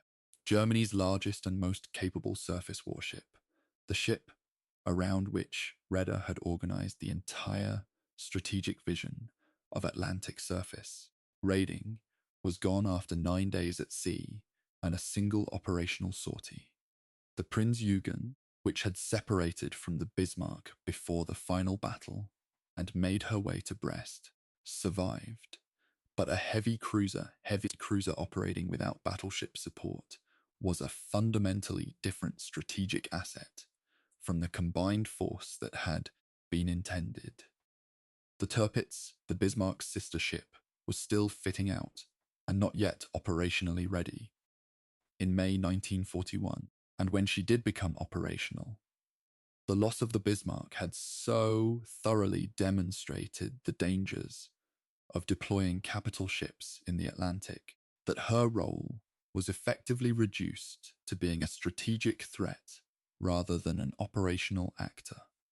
Tied up in Norwegian fjords, using her existence rather than her guns as the instrument of strategic pressure. The surface raiding strategy that the Bismarck had been built to execute was not abandoned after her loss, but it was fundamentally compromised. The risk calculus had been visibly resolved, and the resolution was not favorable. Hitler's response to the Bismarck's loss confirmed the shift in strategic emphasis away from surface raiding and toward the submarine campaign. He had been uneasy about the operation from the beginning, had approved it reluctantly and under pressure from Raeder, and the loss of the most prestigious warship in the German fleet validated his instinct that capital ships were too valuable, too visible, and too vulnerable to conventional naval operations to be risked in the open Atlantic. The Tirpitz was kept in Norwegian waters for most of the rest of the war, a decision that served the strategic purpose of tying down Royal Navy forces that would otherwise have been available elsewhere. But that represented, in operational terms, the death of the surface raiding concept. The Z Plan, Radar's ambitious program for building a balanced ocean-going fleet that could challenge the Royal Navy on something approaching equal terms, was effectively abandoned. The resources that had been earmarked for future capital ship construction were redirected toward submarine production. Admiral Karl Dönitz, whose U-boat command was the instrument of the campaign that came closest to achieving the strategic objective of cutting Britain's supply lines, received the priority of resources and attention that he had been arguing for since before the war began. The Bismarck's loss accelerated the shift from surface to submarine warfare that had been implicit in the strategic realities all along. The British strategic response to the loss of the Hood and the subsequent sinking of the Bismarck was shaped by two simultaneous imperatives that ran in different directions. The loss of the Hood required an immediate accounting, a board of inquiry, a review of the ship's protection state, an honest assessment of the institutional decisions that had left her unrebuilt. The Blake Board of Inquiry, convened in June 1941, and the subsequent Walker Board of Inquiry in September, examined the loss with a rigour that produced findings of real substance. The finding that the Hood's loss was most likely caused by a shell penetrating to a magazine, rather than by some external explosion or other cause, was important for two reasons. It confirmed the analysis of the Hood's structural vulnerability that naval architects had been making since 1919, and it shaped the design decisions that went into subsequent British capital ship construction. The King George V class, already under construction when the Hood was lost, incorporated improved deck armour as a design priority. The lessons of the Hood were absorbed, belatedly, into the institutional practice of British warship design. The price of that belated absorption was more than 1,400 lives, and the most beloved ship in the Royal Navy. The American dimension of the strategic consequences of the Bismarck episode has been noted in earlier chapters, but it bears extended treatment here because its importance was not limited to the immediate aftermath of the operation. The Roosevelt administration was watching the Battle of the Atlantic with close attention in May 1941. The question of whether and when to commit to formal alliance with Britain was one of the most consequential policy decisions in American history, and the events at sea were one of the inputs into that decision. The sinking of the Hood, followed by the destruction of the Bismarck, sent a complex signal. On one hand, it demonstrated that the Royal Navy, even after a catastrophic loss, retained the operational capacity to find and destroy a superior individual opponent. On the other hand, the scale of the effort required, the largest fleet operation in the Atlantic during the entire war, mobilized against a single ship, underlined the degree to which Britain's naval resources were being strained. The pattern of the Atlantic War in 1941, convoys under sustained pressure, merchant ship losses running at rates that threatened Britain's capacity to sustain the war, the Royal Navy, stretched across multiple theatres, was not a pattern that suggested Britain could hold indefinitely without external support. The Bismarck operation was one data point in a set that pointed cumulatively toward the same conclusion that American policymakers were drawing. Formal American entry into the war followed in December 1941. The Bismarck was not the cause, but the story it told about the state of the Atlantic War was part of the context. The strategic significance of the Bismarck, a single operation. The only combat sortie she ever made is, on the face of it, paradoxical.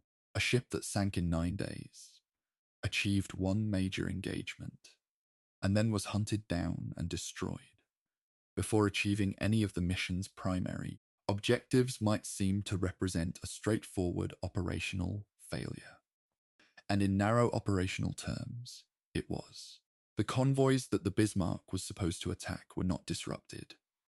The supply lines that her mission was designed to threaten were not cut. The strategic effect that Raider had calculated from a successful Atlantic raiding campaign did not materialize. By the measures that matter most in operational assessment, the Bismarck's single sortie was a failure, but strategic significance is not the same as operational success. The Bismarck's operation mattered, and continues to matter in the historical and strategic literature, not because of what it achieved, but because of what it demonstrated. It demonstrated the limits of surface raiding strategy against an enemy, with the numerical and intelligence advantages the British possessed. It demonstrated the catastrophic downside risk of deploying irreplaceable assets in operational environments where no support was available if things went wrong. And it demonstrated, by the manner of its defeat, the degree to which the gap between German naval ambition and German naval capability could not be bridged by the quality of a single ship, however magnificent. The legacy of the Bismarck operation for German naval strategy extended beyond the specific questions of capital ship deployment. The entire logic of commerce warfare, the idea that Germany could win the Atlantic campaign by targeting supply lines rather than fighting fleet actions, was not refuted by the Bismarck's loss. The submarine campaign, which ran alongside and outlasted the surface raiding effort, came considerably closer to achieving the strategic objective than the surface raiders ever did. The period from the middle of 1940 to the end of 1942 saw Allied merchant ship losses at rates that genuinely threatened Britain's capacity to continue the war, and the turning of the tide in the Battle of the Atlantic in 1943 was one of the most consequential strategic developments of the entire European war. The Bismarck was a surface raider.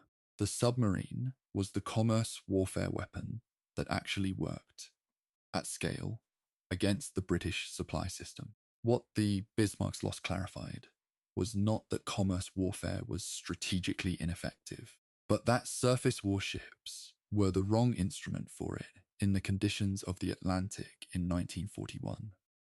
The U-boat, invisible and expendable in a way that a 50,000-ton battleship could never be, was the instrument that the strategy required. The Bismarck's loss accelerated the recognition of that fact. The political consequences of the Bismarck operation within Germany extended beyond the strategic reassessment of surface raiding. The loss of the ship that had been presented to the German public as the embodiment of naval supremacy was a blow to the regime's propaganda narrative that required careful management. The announcement was delayed. When it came, it was framed in the language of honourable sacrifice. The crew had fought bravely. The ship had taken enormous enemy fire before going down. The battle against overwhelming odds was presented as a form of heroism rather than a defeat. This framing was not entirely dishonest. The Bismarck's crew did fight, and they did fight against overwhelming odds, but the framing omitted the questions that any honest accounting would have asked. Why the ship had been sent with inadequate support, why the operational plan had not been modified when the strategic circumstances changed, why the Kriegsmarine was still attempting surface raiding operations against an enemy with decisive numerical and intelligence advantages? Those questions were asked in private by military professionals who understood the operational record, but not in public. The political system within which the German military operated in 1941 did not permit the kind of honest public accounting that military failure requires if it is to produce institutional improvement. The Bismarck's loss was mourned but not honestly analysed in the public sphere.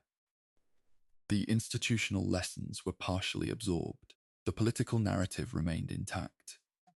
The comparative fates of the Bismarck and the Tirpitz, the two ships of the same class, built to the same design, representing the full extent of Germany's capital ship program in the Second World War, provide a final perspective on the strategic consequences of the Bismarck's loss.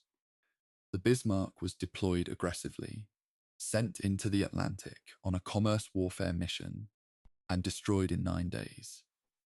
The Tirpitz spent most of the war in Norwegian fjords, deployed as a strategic deterrent rather than an operational warship, and was destroyed by British Lancaster bombers in November 1944 after years of raids, failed torpedo attacks, and midget submarine operations. The Tirpitz never fired her main armament at an enemy warship in the entire course of the war. The contrast between the two ships' careers illuminates the dilemma that the German naval strategy was unable to resolve. A capital ship that stays in port is strategically useful as a deterrent, but operationally useless as a weapon, while a capital ship sent to sea to fight is operationally useful, but strategically irreplaceable when lost. The Bismarck's loss demonstrated the second horn of that dilemma with devastating clarity.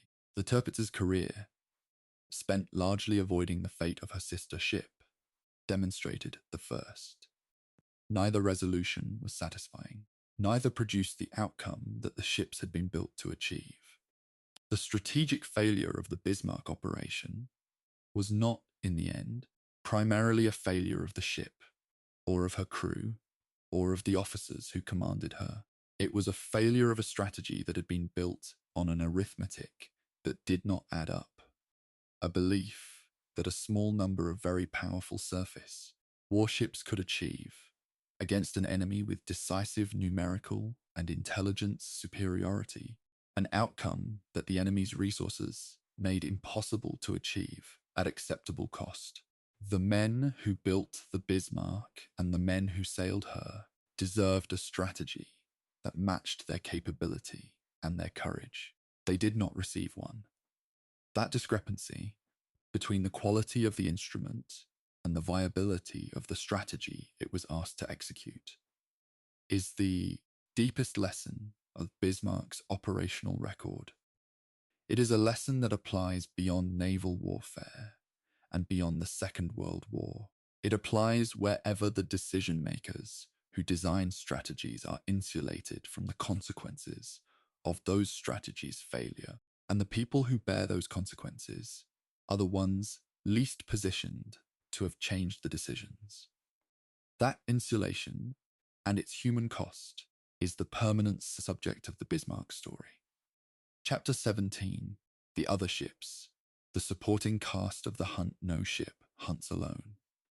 Behind the famous names, the Hood, the King George V, the Rodney, the Ark Royal, there is a longer list of vessels and crews whose contributions to the pursuit were essential, and whose stories are rarely told in full.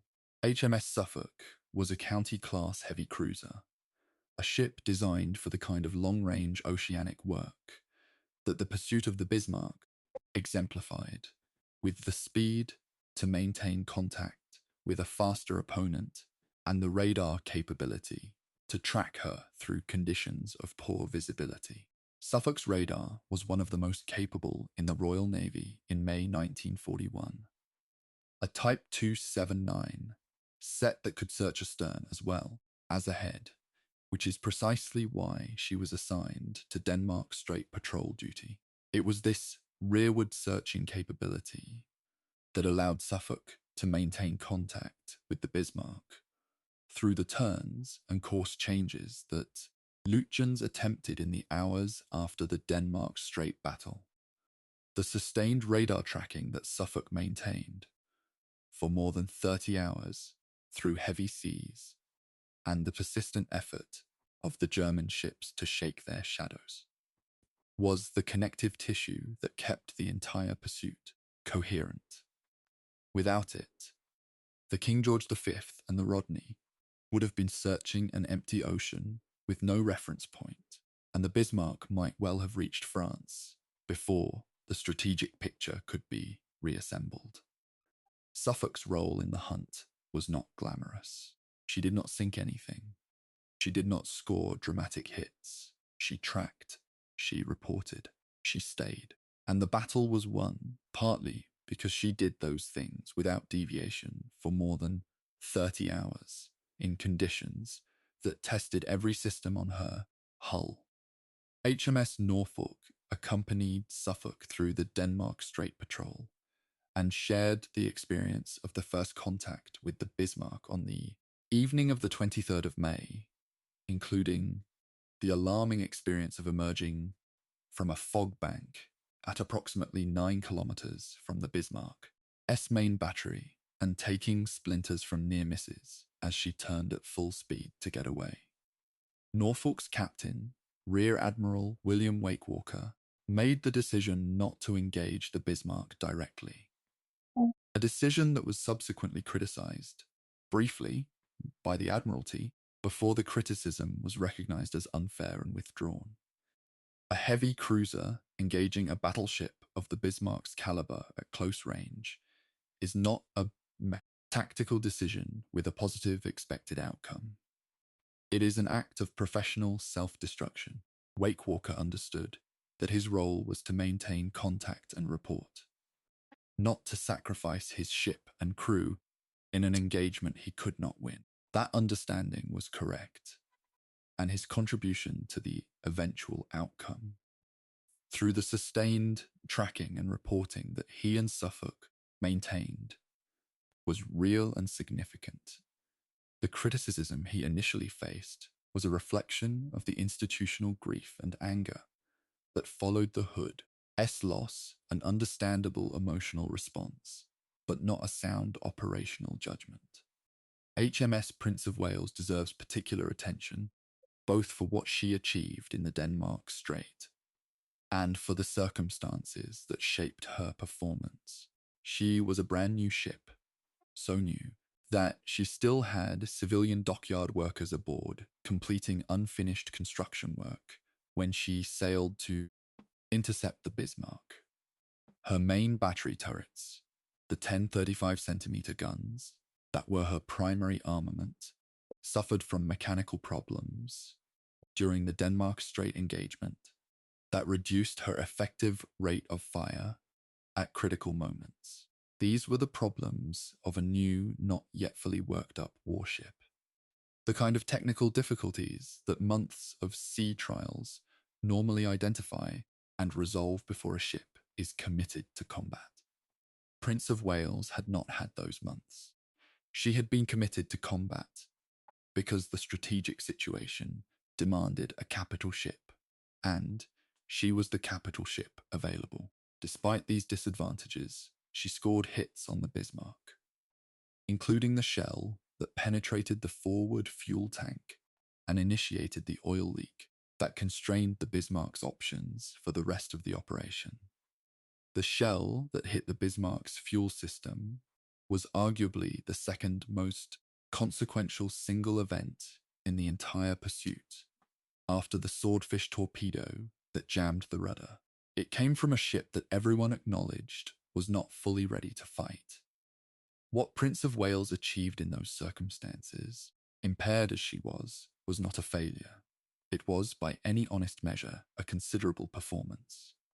HMS Ark Royal was, at the time of the Bismarck operation, one of the most capable aircraft carriers in the Royal Navy, and her role in the final phase of the pursuit was decisive.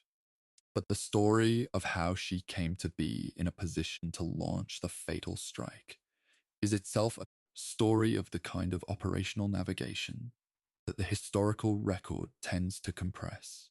Ark Royal had been operating in the Mediterranean until shortly before the Bismarck operation began, and her rapid transit to a position in the Eastern Atlantic that placed her within striking range of the fleeing battleship was a feat of logistics and seamanship that deserves recognition alongside the combat operation it made possible.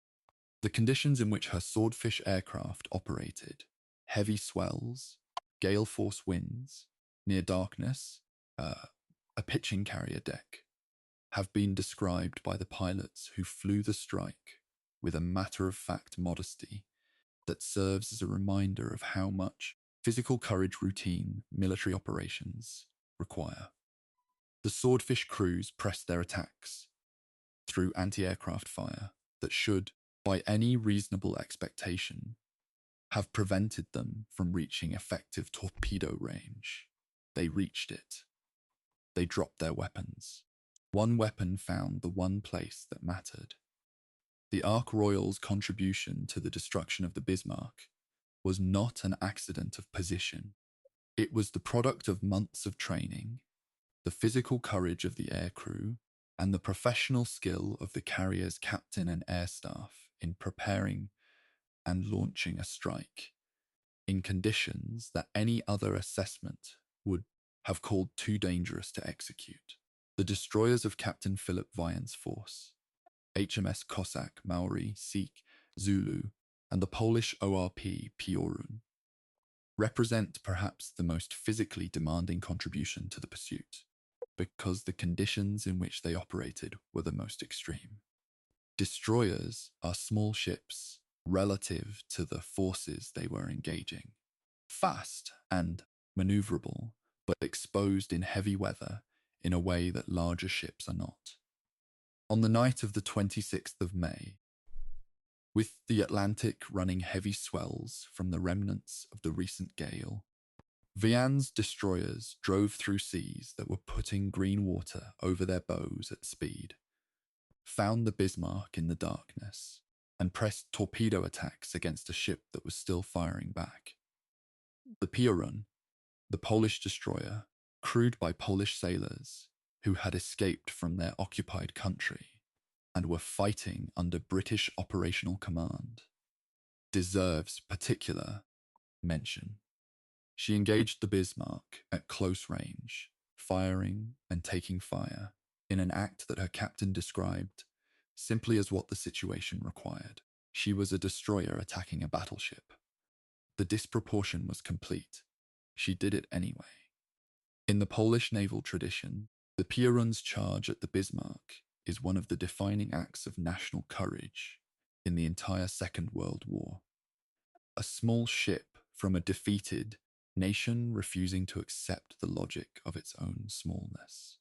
The cruiser HMS Dorsetshire arrived in the final phase of the engagement and delivered the torpedoes that struck the Bismarck in her final minutes, a contribution that was, in operational terms, the administration of a killing blow to a ship that the battleships had already reduced to a wreck, but which nonetheless falls in the historical record as a distinct and important act. Dorsetshire's captain made the decision to close range and deliver the torpedo attack independently, without specific orders, reading the tactical situation and responding to it with the kind of initiative that operational commanders are supposed to exercise when the situation demands it. The torpedoes struck the Bismarck on both sides of the hull, contributing to the flooding that, in combination with the scuttling, caused the final sinking. Whether those torpedoes factors were the decisive factor in the ship going down remains, as noted, a subject of historical debate. What is not debated is that Dorsetshire's captain made a sound tactical decision in circumstances that offered no clear guidance and acted on it effectively. That, too, is a form of professional excellence, and it belongs in the record alongside the more celebrated contributions. The U-boats and German surface vessels that responded to Lütjens' signals and attempted to reach the area to provide support or rescue survivors represent the other side of the supporting cast. The forces that tried and largely failed to change the outcome that the British forces were determining. The U-boats were too far away. The Luftwaffe Condor aircraft that could theoretically reach the area did not arrive in time to affect the engagement, and their range and capability in the conditions prevailing would not have altered the tactical situation even had they arrived earlier. The German surface forces that might have intervened, the Scharnhorst, the Gneisenau, the Prinz Eugen herself, were either under repair in port or, in the case of the Prinz Eugen, already heading independently for France. The isolation of the Bismarck in her final hours, surrounded by enemies, unreachable by friends, was not simply the result of bad luck or poor positioning.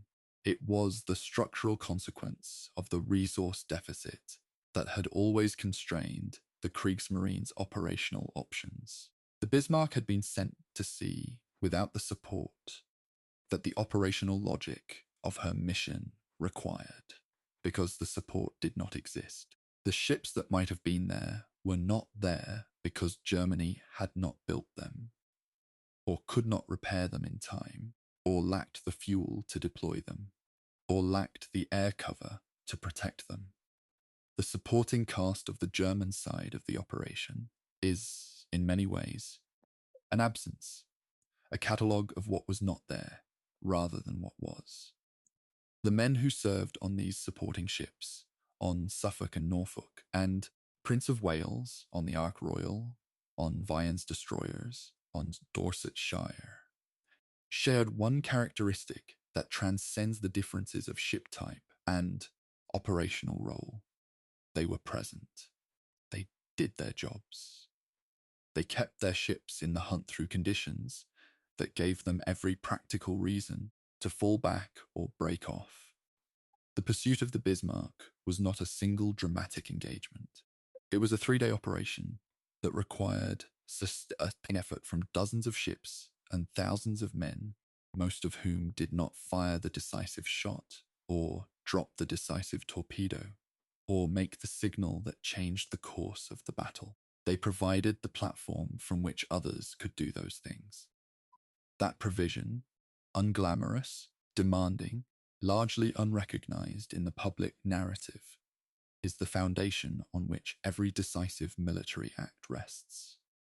The history of the Bismarck, honestly told, belongs as much to the men on Suffolk's radar watch and the arming crews on Ark Royal's flight deck and the stokers on Vian's destroyers as it does to the admirals and captains whose decisions get the most space in the books.